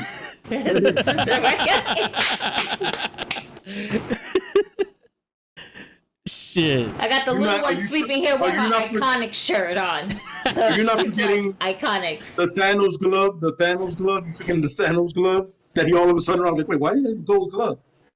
Yeah, I was asking. Where did he go? Like, oh shit! Yeah, it's the Thanos. With his new majestic music that he has coming out, but the same frame, like. Yeah. Like I like his music. I'm not gonna lie. I like it. The remix Goldust theme. I love it. It's like kind of Goldust. Listen, I'll take all the 3D. I'll take all the little fun 3D effects that they did. With him now doing his like stance and everything. All I will not accept is Matt Riddle's little pichones flying out with his chancletas flying. Yeah. Okay, I will not accept. Why is this bird ass nigga got birds coming out of the sea? No, we will not do that. You know what else I don't like? The Braun Strowman choo-choo train sound. Oh, it's literally a choo-choo. I was like, during the match. I swear to God, that's one of. That was one of the minutes that I was like, what is this? Is that a train sound? I'm done with this. We're done. Like, for a minute there, I thought it was a train around my way, and I was like, wait a minute. Nah, it can't be. Because I'm hearing it twice when he was doing it like twice. I was like, nah, hold the fuck up. Put it on pause. I don't hear no train. Unpause it. Get the fuck out of here. Really? Since when did we add sound effects to these goddamn matches? By the way, I'm a fan of the fact that they have Roman doing this, and he doesn't do it anymore. He just does a spear. He doesn't announce it. He just does it. So you need to stop putting that shit up there. Just have him stand there. I'm like, yo, he stopped doing that a long time ago. Like, once he came back, when he beat up Bray, was it Bray Wyatt? Yeah, when he beat him, I was like, he didn't do it then. Yeah. I was like, okay, but, whatever. I got no problem with Thanos. Not a problem. WWE's Thanos. Not a beef with it. It's the most interesting dude you have right now, period. As there is of champions or anybody else. I like Lashley, but he's not interesting. And the crazy shit is, you can ask Joey, Leh. I told him, like last year, 2 years ago, I told him, I said, listen, everyone hates Roman Reigns because of the way they pushed him and all other shit. I do not like Roman Reigns, but I can see something in him. They just need to let him go. And they finally let him go, and he's the best fucking thing out there. The best fucking thing out there. And then you add Paul Heyman to the mix. Paul Heyman is gold no matter who you put Paul Heyman with, it is pure magical. It's gold. It's going to sell. Oh yeah. No matter what. Ryback is one of those that but still, he did his best. What I really like about the Heyman thing with Reigns, if you look at it, when he was with Brock, he was always confident and he's like, Brock's in it. When he looks at Roman, he almost looks scared of Roman. Yes. He's also like he doesn't want to question him or he wants to say it. And I was like, that's a very different dynamic that they have. I remember once he asked him to give him his title, and Roman and Paul took a little too long. He said, "My bad." Oh yeah. I got you. See, so that between the Brock thing is like he knew Brock wasn't the brightest of the bright. You know what I'm saying? He knows Roman knows too much to be like, you ain't disrespecting in front of those people, brother. Thank you. Brock was terrible on the mic. Oh yeah. No, let me ask you. I remember that. Terrible on the mic. Yeah, I remember that when Heyman turned on him that 1 year or a couple of months. Oh yeah. And I was like, what? I was like, please don't let him pick up a mic. And he did, and I was like, "Oh my god!" Why? That was when Heyman went with the Big Show. Yeah, I was like, "Yo." It's like this is why Heyman's the Big Show is very capable of okay short promo. Shit, so is Kane. But Brock should never have a mic in his hand unless he's faking you out. You put a mic in Brock's hand, and I go, "I'm nervous now. This shit's gonna be shit show." Yo, you know what I'm saying? Brock can have a mic in his hand when he's a complete buffoon. But if he's trying to be intimidating or serious, take that shit away from him. Take it away from him. Yep. Just stand there, Brock. You're already scary. You don't need to open up your mouth. If you want to be an idiot with our truth, go ahead. Say what you need to say. But if you're trying to be intimidating, just fucking stand there. Just fucking stand there. Let Paul Heyman sell the shit out of him. Let Heyman sell the shit out of him. Because he does it like nobody's business. You know what I'm saying? It's like... Yeah, no, I would like to see what will happen the moment. And you know it's going to happen eventually down the line. Because if the WWE does not take advantage of it, they're just fucking dumb. Which, I mean, it doesn't surprise me. But they need to go ahead and take advantage of having the head of the table versus the head of the family. And you know I'm talking about The Rock. Oh, yeah. Yeah, of course. Oh, yeah. We set something up for that before. We spoke about a thing for that, how it would work. And that was when we included Samoa Joe, by the way. It was like 2 years building up to pretty much The Rock versus Roman. That's how we got him fired. What I'm saying? Yeah, pretty much. We included him in a storyline that would make so much sense. But, what can you do? Creatives was like, nah, these niggas are too creative. We can't do that. Fire this nigga. Tell Vince. How dare you come up with a storyline that's gonna keep us in pocket on SmackDown for 2 years? What the fuck is wrong with you? There's no challenge in that. What? Oh, yeah. What? No. Yes, you need that. And you did it with the one guy who can look Roman in the face and say, "I'm not scared of you," and everyone would believe it. Nah, get him out. Get him the fuck out of here. It was almost like they said, "Hold on, wait. You should apologize for thinking that we're gonna do that."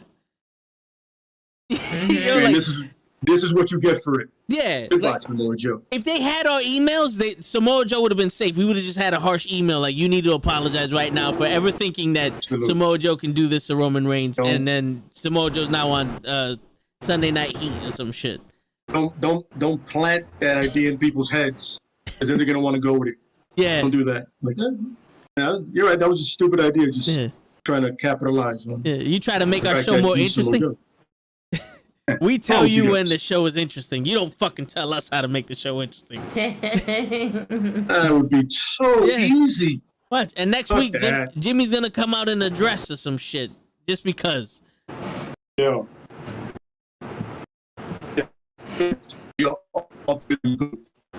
Vince heard it again. Yep. See. Damn it. See, I'm advertising the fuck out of WWE. That's why my shit's not slowing down. Yeah, for real. That and Tokidokis. We got Tokidokis up there with the New Day. Chilling with the unicorn. Oh, shit. Dang. The unicorn R&B.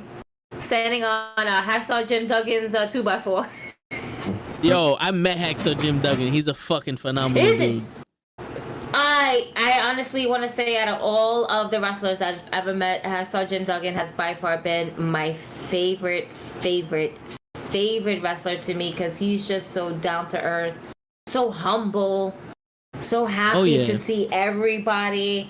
And I remember like at a Comic-Con, like the lady who was trying to take the photo from my phone, she couldn't take it because her stupid ass was holding like the screen and then was trying to press to take the picture. Like, no, sis, you gotta get one finger on the screen is all you need.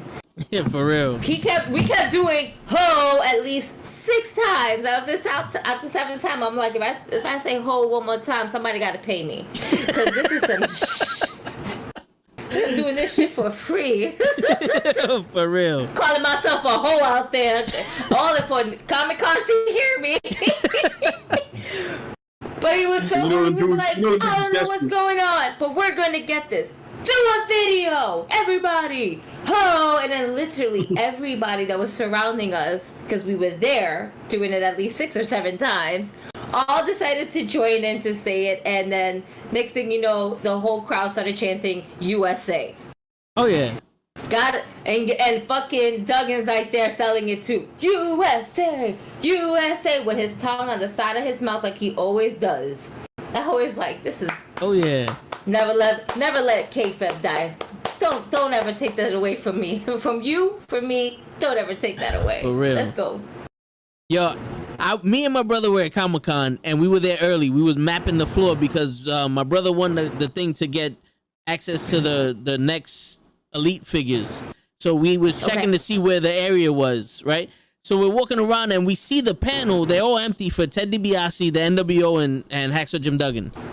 And we're looking at the pictures like, oh shit, you know, blah blah blah. We see the 2x4 and everything. So we turn the corner, boom, right in our face, Hacksaw Jim Duggan. I'm like this, because this motherfucker's tall and I'm short.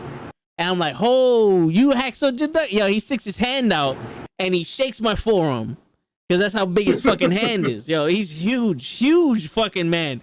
And he's like, how you guys doing? I'm like, we're doing all right. He goes, oh, I'm happy to see you guys here for, you know, Comic-Con and all that. I was like, yeah, man, I'm a huge wrestler fan. He's like, yeah, yo, that's good to hear, blah, blah, blah. And we're like literally having a conversation.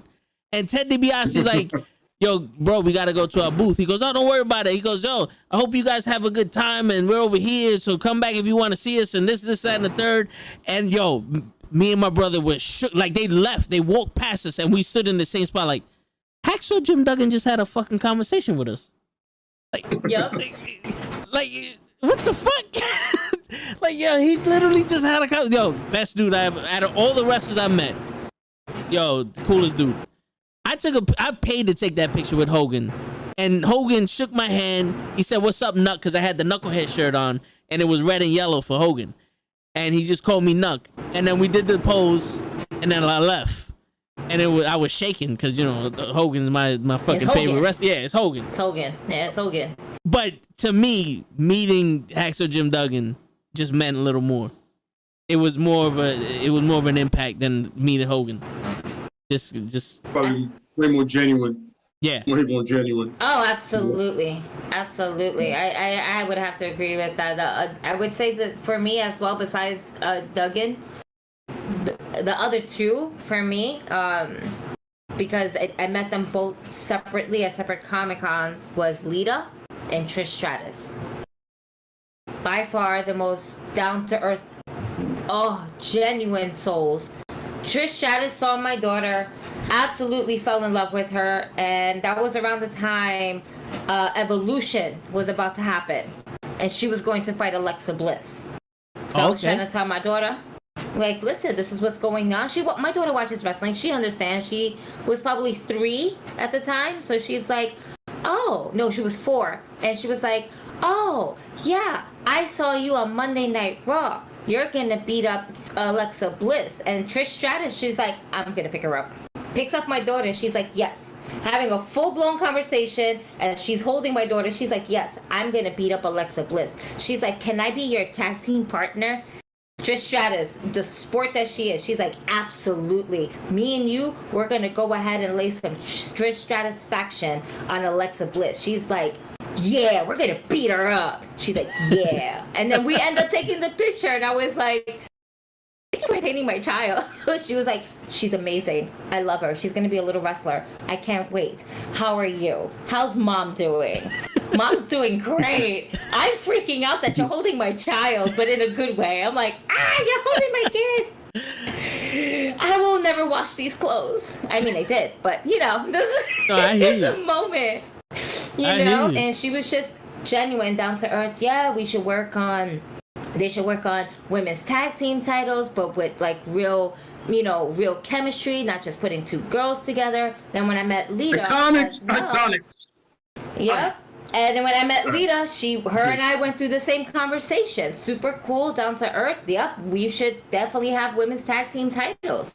Yeah, we should have it. Yes, people like this, like the Iconics, like Sasha and Bailey, because they were teaming up a lot at the time.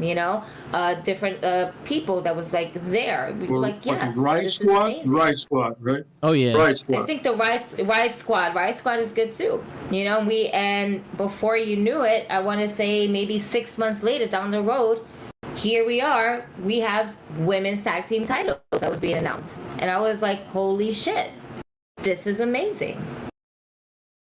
But that chemistry that I had with Lita on that one-on-one, and that chemistry I had with Trish just meant so much to me as a female wrestling fan, because there's not that many women wrestlers that back then that I was able to look up to, where it was like, oh shit, I had Alundra Blaze, Bulma Nakano, which was she's a fucking amazing Japanese wrestler. Yeah.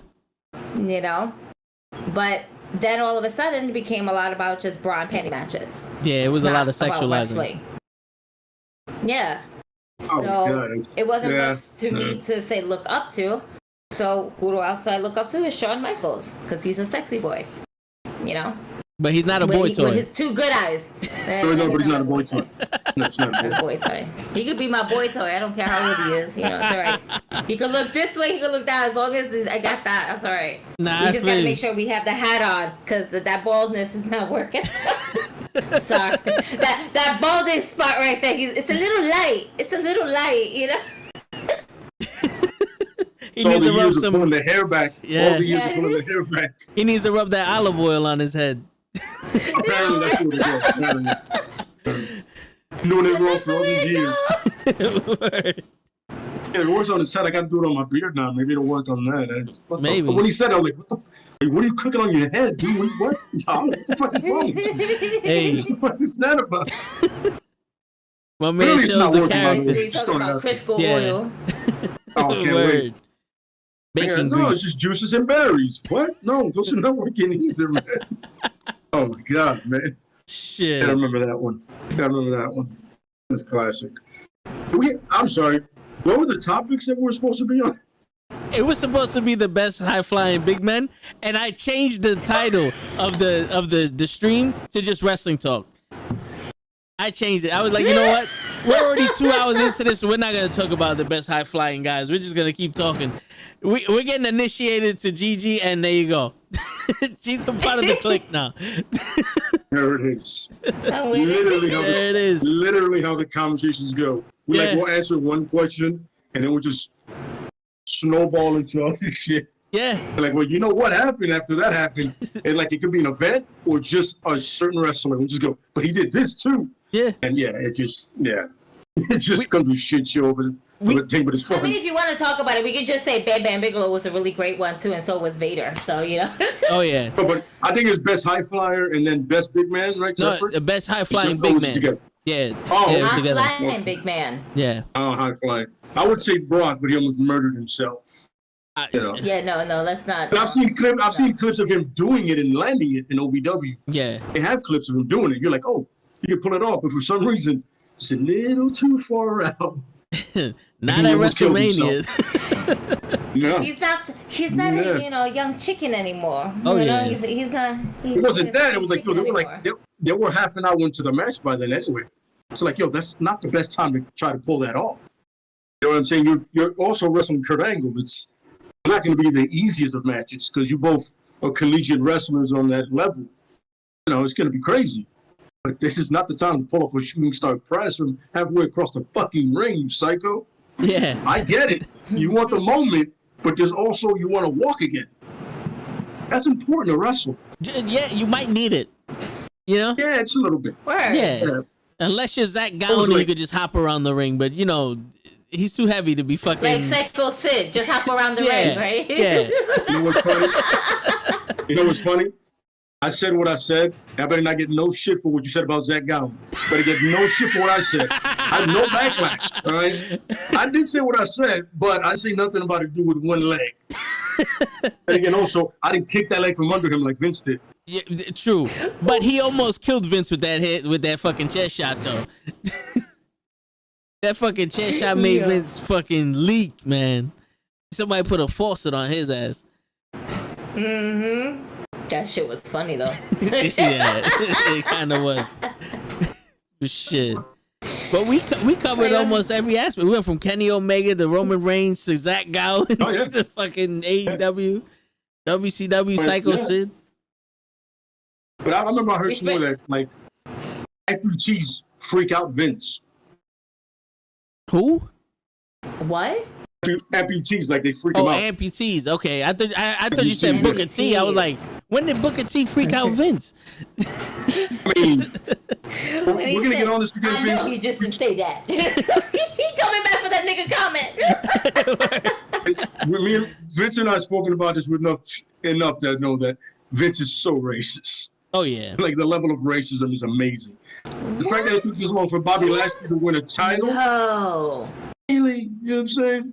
Come on, besides... No, but shout out to Bobby Lashley on the come up because he had a shitty storyline with Lana.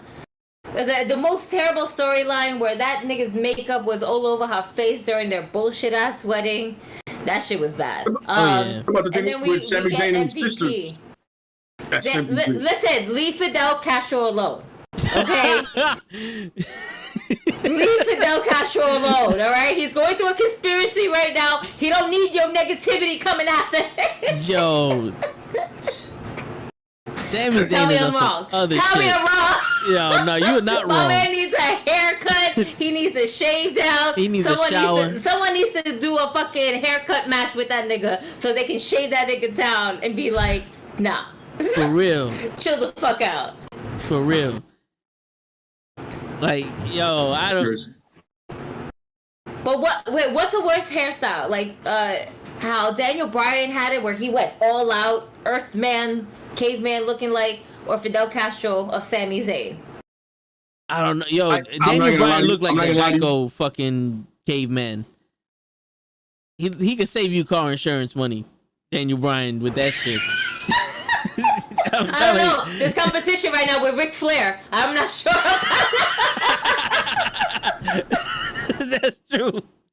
There's competition. Daniel Bryan's a free agent. We don't know what's going on. Shit. Oh my God, man. Yeah. I like Zayn though. It fits. It looks like he hasn't showered in months, so it fits him. Like he really hasn't showered in months. For real. You know what I'm saying? But no, you're right. You know what I'm saying? It really does. The problem with Zayn is his character could be a champion, like a world champion, if need be, but his look doesn't suit it. Yeah. His look doesn't suit a champion. You can tell at one point he just stopped giving a fuck. Yeah. He just stopped caring. He has to look to be an NXT champion, but not a main roster champion. Yeah. He did hold the title at NXT, and he was great at it. You know, that he had phenomenal matches in NXT. But yeah, when he got to the main roster to have a heavyweight championship match, unless he wins Money in the Bank or the Royal Rumble, it's not gonna happen for him anytime soon. Wait, but there's really because he can go. Oh yeah, he can. He can go. There's no doubt about it. You know what I'm saying? But the part is the way SmackDown is set up right now.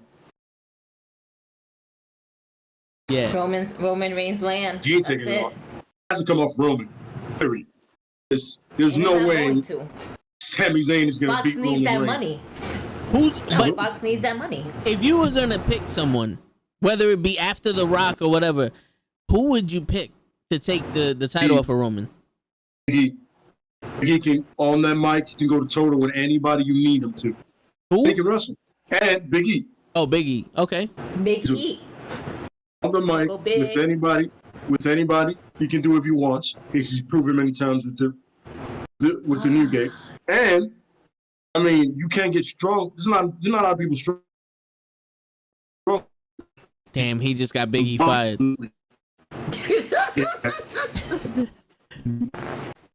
has a problem, so you know.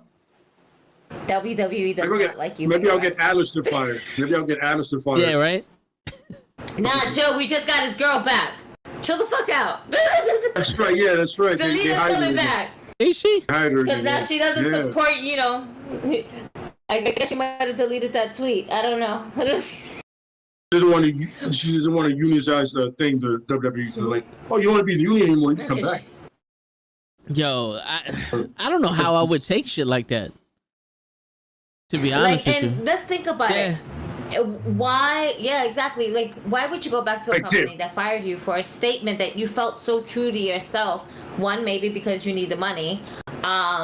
But two, how would that go for you now moving forward where you're actually there? Is your character going to be written the way you want it to? Are you going to be written as a jobber? Are you going to be back managing some fucking body? Or are we going back to Angel Garza? Is that what we're doing? Because Andrade is not there. Andrade is going to fight Kenny Omega.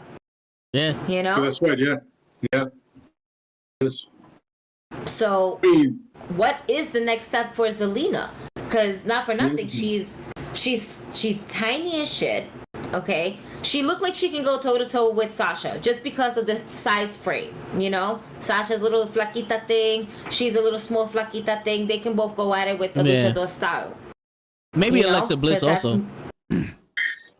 Man, let's not talk about it. That bitch is gone. That bitch is gone. All right, she got Fiend powers now. Yeah, she got true. Undertaker powers now. Okay, she's gonna touch the screen like boop, and you gonna fall. You go. Word. That's it. And if it's not her, it's gonna be her little bullshit ass Lily. Lily made me do this. Fue Lily. Fuck Lily. Be like Snitsky and fucking kick the doll. Like, it's not my fault. Blah, and kick the fucking doll out the way, please. Yo, the wrath of Alexa Bliss. Shit. I just hate that she has the Fiend's character. Get the fuck away from me with that shit. Why? You don't need it. You don't need it. Especially when the Fiend's not there. That's the thing. I I honestly believe that Bray Wyatt's mental issues kind of trickled down the moment that Luke Harper passed away. I would like to believe that. Yeah. That's what it is. It's Brody. Yeah, it's definitely the Brody thing. 100%. Yeah. The Biggie's been the same way since. You know what I'm saying? You know, I didn't know they were that cool. You know what I'm saying? But apparently, they really were.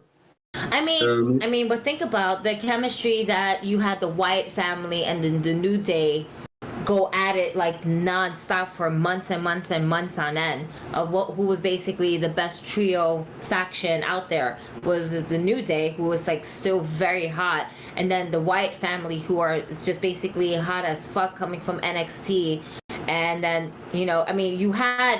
there was 3 different factions that can go toe to toe that the fans would wanted to see: the Shield versus the Wyatt family, the Wyatt family versus the New Day, and you can even do the New Day versus the Shield. But there's no competition when it comes to the Shield and New Day, that the Shield will always prevail. But with at least the Wyatt family, that Wyatt family was always the wild card. You never know whether A, they were going to end up losing, or B, end up winning, because either way, whether they lost or won, everybody ends up winning, because everyone ends up selling the way they're supposed to sell in a faction. The Shield will always look strong. Why? Because you had Roman and you had Dean. Dean was Dean was the extra player.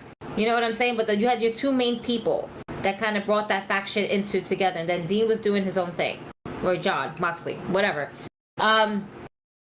Nonetheless, you had those 3 factions that basically could have went toe to toe and just sold no matter what.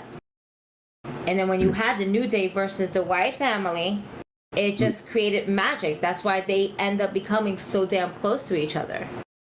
Yeah. And the Wyatt family helped the New Day show their toughness. They weren't just a bunch of goofballs fucking around. You know. Absolutely. But yeah, that it sucks that Brody Lee passed, and then it affects these guys. But it would have been dope if they did like a memorial show from like AEW did.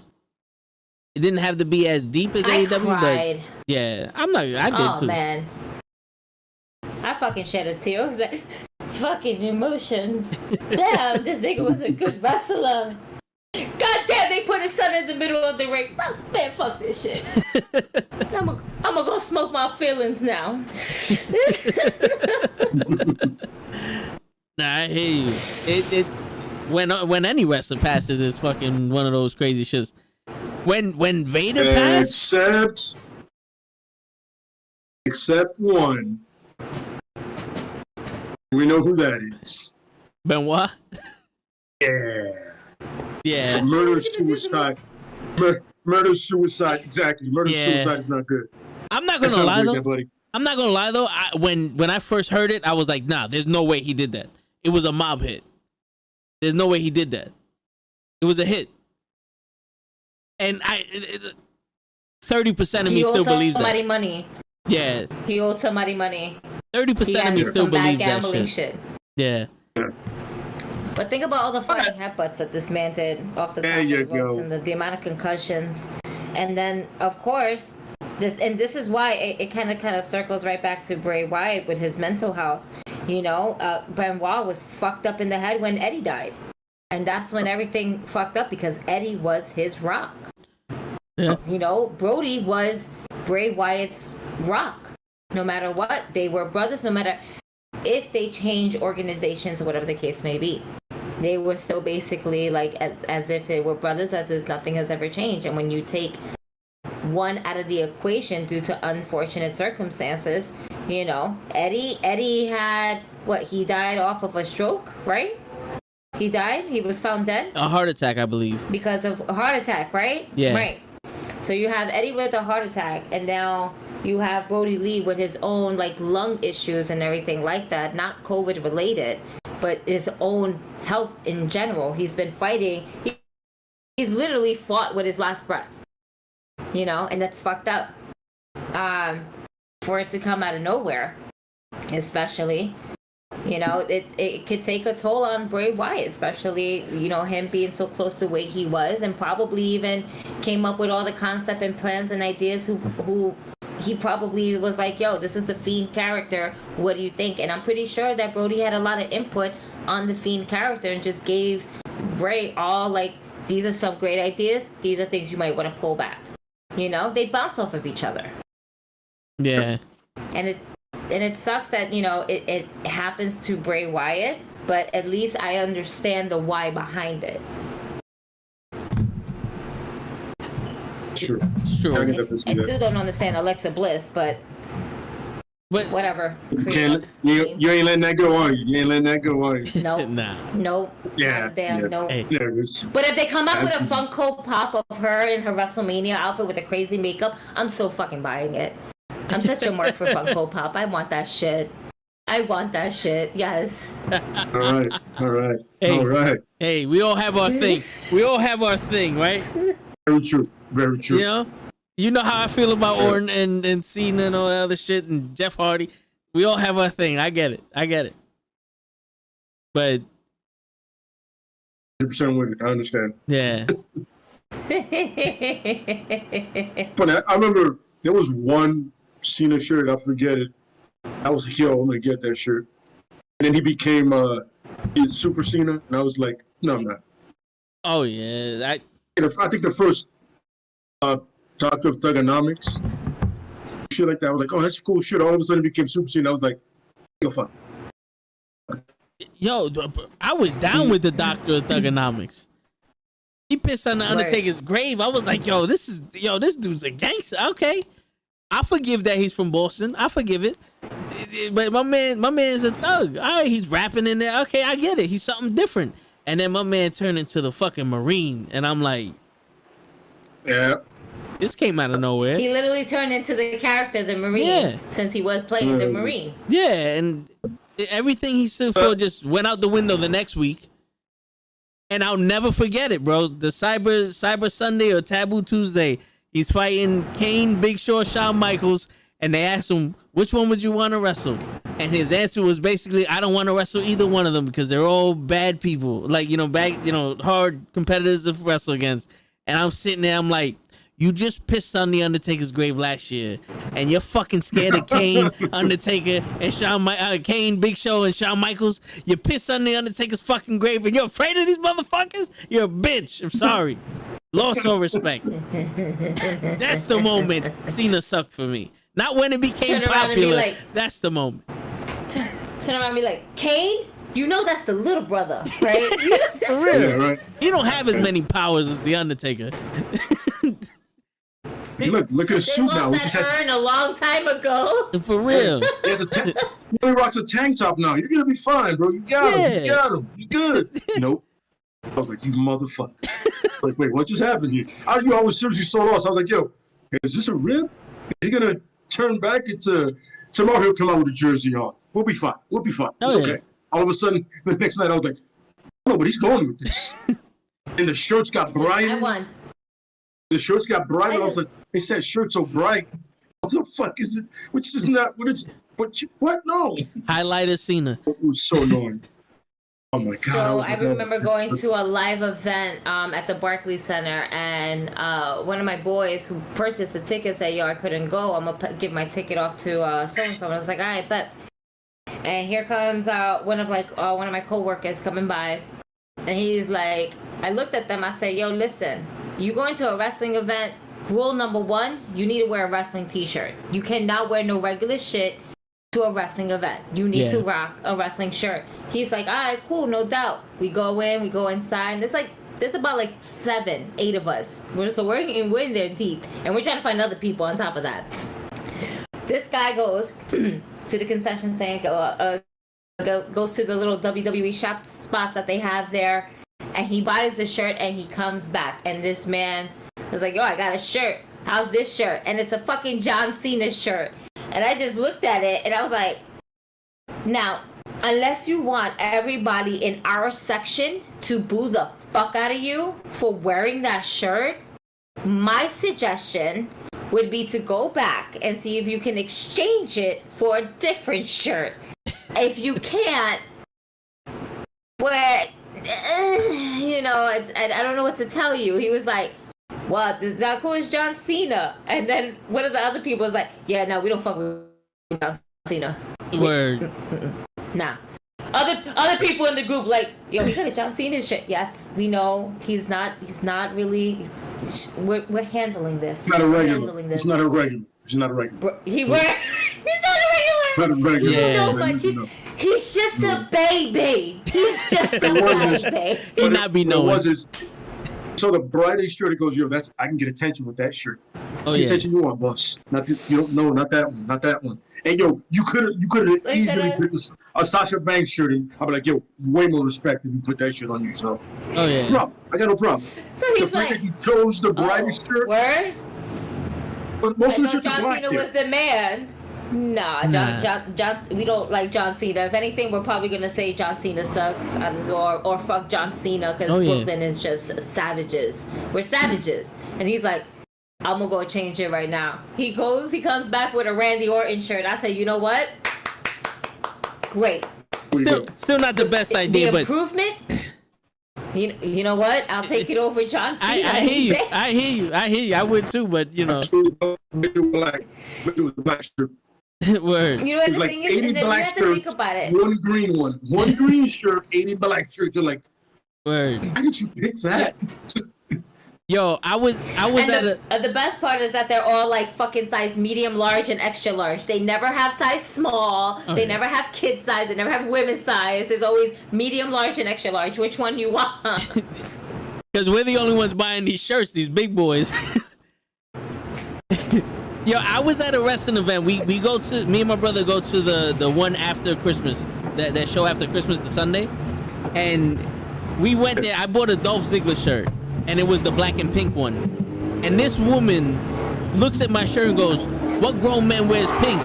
And I said, "Honey, you must not know wrestling. If you're gonna ask what grown man wears pink at a wrestling event, all right, you ever heard of Bret Hart?" You know what I'm saying? But that besides, I was like, you know what? You're forgiven because you probably came here with your husband and your kids. You don't know shit. All right, cool. I'm gonna go about my business. So we're sitting down, me and my brother, and John Cena's wrestling. I think this is the year he's wrestling Seth Rollins at the main event, and the John Cena sucks, let's go Cena sucks chant goes on. And this kid next to me is, let's go Cena. And I'm screaming, Cena sucks. And this kid turns around to his pops and he stops chanting. And as a grown man, I had to take myself out of the wrestling era. And I looked at the kid, I said, yo, kid, root for John Cena. Don't let me stop you from rooting for John Cena. You know what I'm saying? Like, it's okay for you to like him. I'm just chanting that he sucks, but do not stop chanting him because someone else is saying that he sucks. And the kid, like the father, looked at me and looked at the kid, and the kid started cheering again. And I started cheering for fucking Cena because of the goddamn kid. But then, like 2 minutes later, I was like, "Oh, Cena sucks some more." But I was like, "Fuck, man! I made a kid feel bad because Cena sucks." Wow. Yeah. You are such a softie. You know, some kid was like, see, I'm the opposite. I don't fucking care. No, but I walked down the street and some kid had a job. I was like, John Cena, man, John Cena sucks. John Cena's cool, man. That man sucks. No, and you wearing the wrong shirt. Whoever your parents is should slap the shit out of you. And I kept walking. Damn. See, but the thing is, I meant I'm ruthless. Ruthless aggression. I meant Cena sucks. You know what I'm saying? Like, to the point where like, I would fight Cena. Like, that's how much I meant it when I said it. But like, all New Yorkers feel the same way. Yeah, I feel you. This is New York. It brought me back to when I was a kid and Hogan just screwed Macho Man and Sting and turned into the NWO. And I was like, damn, Hogan's a bad guy now. And my pops turned around and said, so? If you like Hogan, you're going to stick with him whether he's a bad guy or a good guy. And that's when I was like, you're right. And that's when I was NWO for life. So this kid, I'm like, yo, bro, even if I'm cheering against Cena, don't let me change who you like. You know what I'm saying? Like, it was a thing. It was like, I had to teach this kid the lesson. It doesn't matter who doesn't like Cena. If you like Cena, then like Cena. Don't let my shit persuade you into not, or being afraid to express yourself. You know what I'm saying? It was one of those things. That was a good thing right there. The kids are like, all right, fuck this nigga. I'm like, all day. I remember I'm liking Reigns, right? When I told Vince this, right?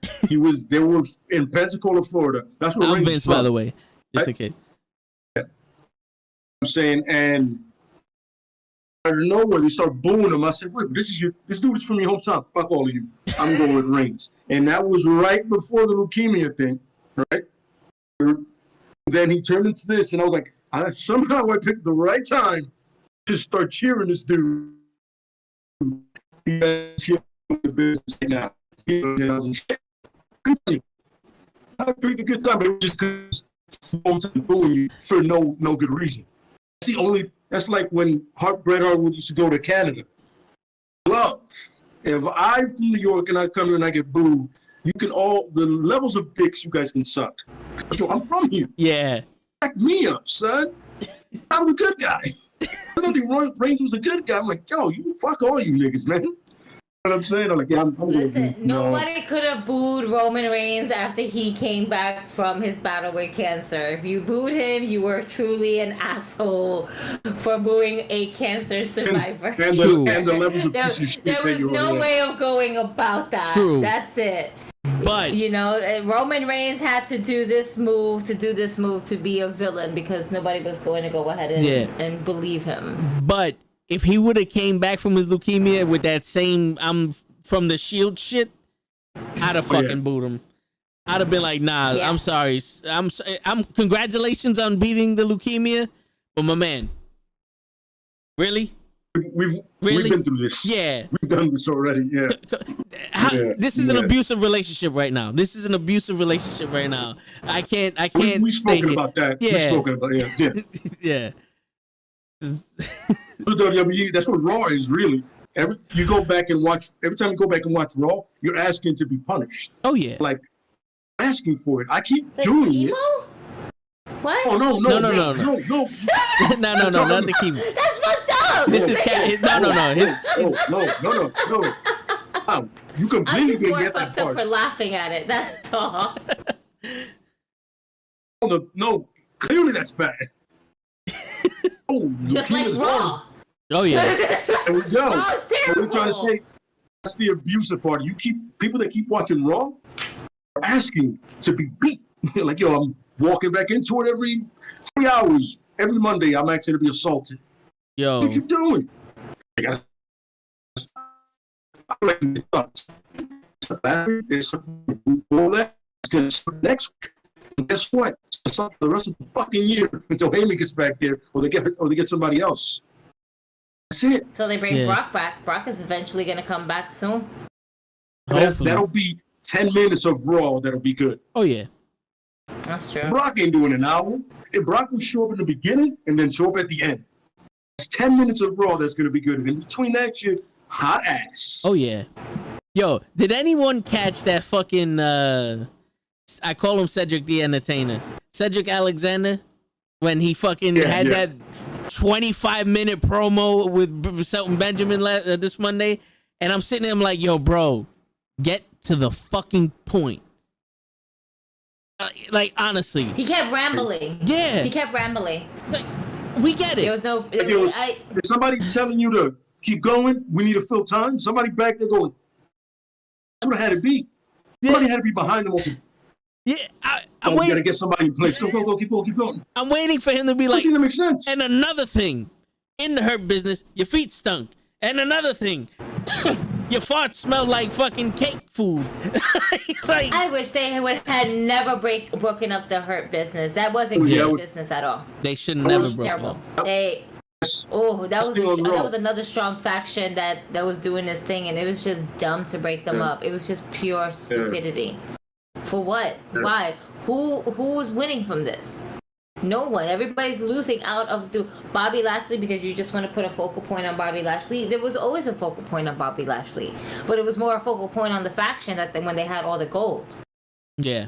You know, they look stronger that way. It made things more. It made Bobby Lashley more interesting. Yeah. You know. Absolutely. Yeah. And now you just have Bobby Lashley with MVP. He's interesting, but not as much without the faction. Yeah. And it sucks because he's a great athlete, but he can't do it by himself. He can't. Roman can go on without Heyman and still carry this shit on. You know? That's very true, yeah. I can't say the same for Bobby Lashley. Bobby Lashley would be like, meh. Like Drew McIntyre. I was excited when he won the belt. I was excited when he won the Royal Rumble.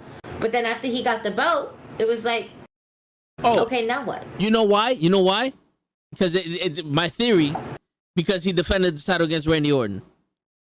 Anyone who defends their newly won title against Randy Orton, the minute it just boom, fucking nosedive right into the ground. He's never going to be remembered. Yeah. Randy Orton is not a legend killer. He's just a fucking straight up killer of wrestling. Sorry, I'm going to do it again. I'm going to rant on this motherfucker. I'm sorry. If Drew McIntyre could have literally fought a fucking baby midget and would have had better fucking matches than with Randy Orton. I'm telling you. I'm with the baby midget part. Go ahead, keep going. You're right. Yo, I agree. Max 100%. Mini. Can we say Dink? Dink? Remember Dink? Oh yeah. Dink was my. Hornswoggle. Oh yeah. Use Hornswoggle. Oh, Yeah. I was gonna say Mini Nova. I used to love Mini Nova. Little Max Mini Mini. Nova. I remember that. Oh I think man. it was dope. Yo. Shout out to all the mini wrestlers out there. For real. For real. But The it's joy you bought. yeah, it's literally like, and then after that, he fucking turns invincible. He got a shot of Cena in his arm. Like, fuck the COVID vaccine. Shoot me up with some Cena. I'll never get sick again. My man. I literally saw somebody crash a 747 into his fucking face, and he kicks out of it. It's like, come on, my man. Like, Man, that's crazy. you put on some muscle, but Jesus fucking Christ, bro. It's impossible to beat you. It's the kind of guy they loved over there. You know, big, brolic white dude. Like, oh, we got to put the title on that guy. Yeah, but when Yep, there he goes. Yeah. See? What a beautiful image. That's the passion right there. Yeah. We got you. We're good. No, but You just but yeah, I mean, at least when Hogan did it, he hulked up, and there was a reason by it. These guys are just Right. fucking out of nowhere.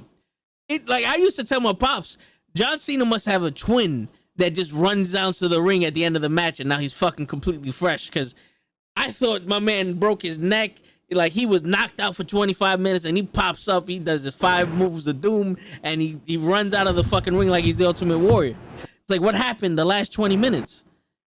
Like, did you not just have a fucking match? It's like, damn, son. Yeah. It's I There's John Cena. John Cena only has like 5 or 6 moves. Let's be real. For real. he can actually do There's them not well. much. He can. Yeah. And he sells. That's what it is. He sells well. Until the end of the You know? match. Then all that damage you did to him was completely gone. Completely Listen, fucking the bell gone. rung already. The bell rung already. Yeah. The match is over. He got paid. Yo. He gotta go. That He's going match- to his next Hollywood movie. That match he had with the Miz and whatever the fuck the Miz guys was, what was that guy's fuck from Alex NXT? Riley? Alex Riley. When they both beat the I shit forgot out about of they both beat the shit out of him for 30 minutes. Like ran over him with a tank, shot him in the heart, like took his fucking lungs out and all that other shit. And then my man just turned around like, dead or alive, you're coming with me. And fucking AA's 17 people on his fucking shoulders. 1, 2, 3, he's on the ropes. He runs around the ring 52 times. He signs every single person's autograph in 5 seconds. Runs outside. He goes to the next arena and he starts doing fucking jumping jacks. It's like, yo, what the fuck happened? Like, I understand you beat him, but fuck, man. Did he not just kick your ass? Like, not one part of your body is stung from all those kendo stick shots and chair shots and moves? And then, Remember when he and then we fast forward to the Firefly Funhouse and he just disappears. Oh, yeah. Then you really can't see him. Yeah. Yeah. God. Barely Fun any shit movement. to that was. It was entertaining for what it was. It was good for a haha moment, but for an actual match, that wasn't even a match. That was WWE trying to figure out what to do during a pandemic. That's exactly what it was. Yeah. And the sad part is that was one of the best matches at that WrestleMania. It really was. That and the Boneyard match, the 2 cinematic matches were probably the best matches. And that Boneyard match was very fucking, it was good. I enjoyed it. Yeah, I enjoyed it also. You know? I would have loved to seen them in the ring together, but that Boneyard match for what it was dope. It was the best way they could hide the Undertaker's limitations. You know, it's the best way to do it. True. You know what I'm saying? But I remember think that part is like, I think AJ Styles is good enough to hide it in the ring. If need be. I don't doubt it. Agree. I don't doubt it. If anybody's going to be AJ, I don't doubt it at all. Yeah. But you know how these guys are. They don't want an inkling of him looking like he did against Goldberg. Yo, I didn't watch that match until maybe like a couple months ago. I just heard what everybody said and saw the little highlights and shit. But I saw the whole match and I was like, wow. It's still better than any John Cena match I've ever seen. But wow. I would rather watch that match than any John Cena match. Hatred runs deep, my brother. Oh, deep. I think John.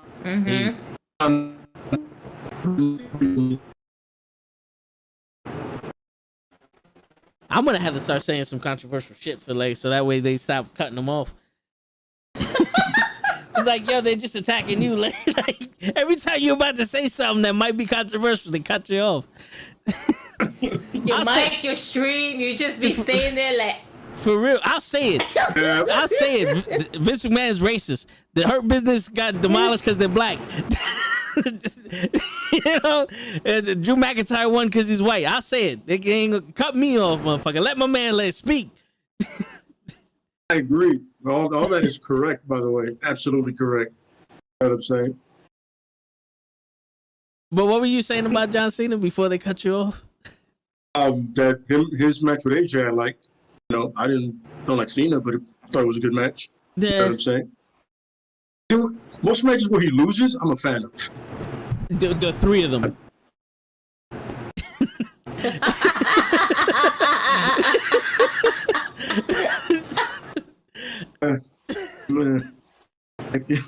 That's it. Listen, I just want when Charlotte reaches that 16-time world champion, all right, for the women's side, I just want her and John Cena to fight for the death to become the 17-time champion. That's all I want. Listen, the equivalence is still there. Doesn't matter. Okay, you have a Flair versus Cena all over again. We can do this. For real. If it's done right, we can do this. Charlie will sell the shit out of Cena's moves, and Cena only got like 6 moves, so it's great. We got this in the bag. True. And Charlotte could beat up Cena for a half hour, and Cena just pop up and, all right, it's my turn. No, they'll make an Iron Man match. Oh, They'll make it an hour match. They'll make it an hour match to fuck with us. Oh, like, yeah. you wanted it? There it is. And there it goes. And Vince is the fucking ref. Oh, and yeah. all people. With the do-rag on. Do-rag Vince. Oh, shit. The level of hot mess that was. And just for the fuck of it, he blows his quads when he counts as the 3. 1, 2, blows his quads. There's no winner. Vince, how did you do that? You're not using your quads at all. Someone call Kevin Nash. We need him again. Oh, you hear him? Click, click, click, click. That's his knees. That's his knees. Put some W4 on them shits. I met Kevin Nash and Scott Hall. Wonderful people. You know. Scott Hall sober? Yeah. Hopefully. Well, I don't know now. But when I met him, he was. Met him. No. Yeah, totally sober. That was probably at the peak of right. My boy met him. He was lit. Damn. He was like, yo, you smell it from before you get to him. Shit. That's who I met. That's how it was with Greg the Hammer Valentine for me. Because I met him when I met Brutus the Barber Beefcake. Who else was down that line? Arn Anderson's brother. I forgot. Ole Anderson? Ole Anderson? Ole Anderson. Yeah. And there was one more. Because it was Brutus, Greg. I think it was Tito. Tito Santana was there. And he was probably the dopest one out of the table and probably the soberest one. And Orly. Shit. But out of all of them, that nigga was coming out from the... I was like, oh, where's Greg the Hammer Valentine? You see him coming from the bathroom, staggering, going like this. I'm like, this nigga done like at least 2 lines of cocaine right now in the bathroom. He took 2 bumps, tried to sober up. He had a bottle underneath the table. I was like, yo, this nigga is done. Sheesh. And then I was like, hi, nice to meet you. And I'm trying to get excited, but I just see the drunk music. Where you want me to sign? There. There. Thank you. He probably still could put on a better match than Cena. I mean...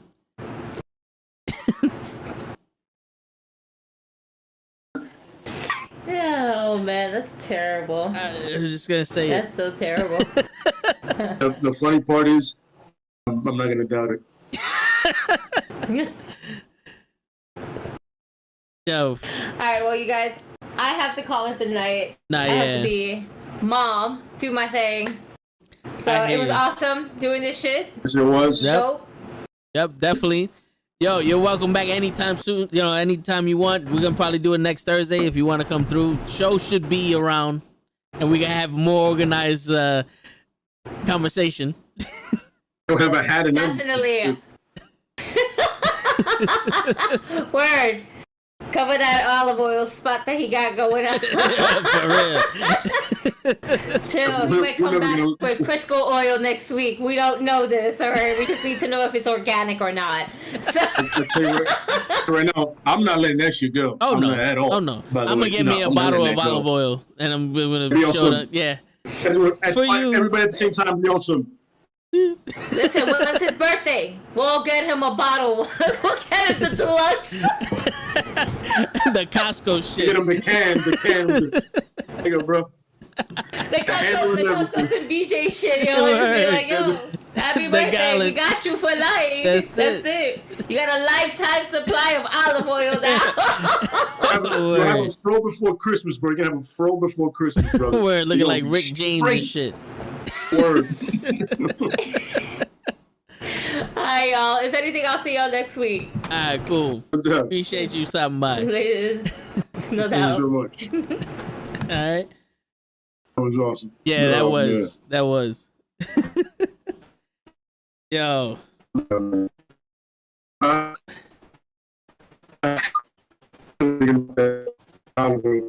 never heard that one. I gotta remember that's. I gotta read if it's plausible. Like, really? Yeah. What, for olive oil? Hey, I gotta read if it's plausible because it's the most ridiculous thing I've heard. Yeah. Shit on your head. I'm like, yeah. Watch this. The minerals and shit that goes into your pores and activates some shit, right? There's probiotics there that do some shit. It actually reactivate the dead cells there that no longer do shit for you. Word. I have some shit like that. It has to be plausible somewhere. Yeah. Like, out of everything he could pull out of his ass, olive oil? Word. Like, all right, whatever, man. Hey, man. That's your thing, brother. That's your thing. All right, Leh, we're gonna have to call it a night, but yo, next week we'll get into the high flying big men. All right, no problem. We definitely will. Definitely. And everybody on YouTube, yo, it's your friendly neighborhood knucklehead signing out. Peace, everybody. Peace, yo. Yo, appreciate you stopping by, Leh. You got it, man. You have it.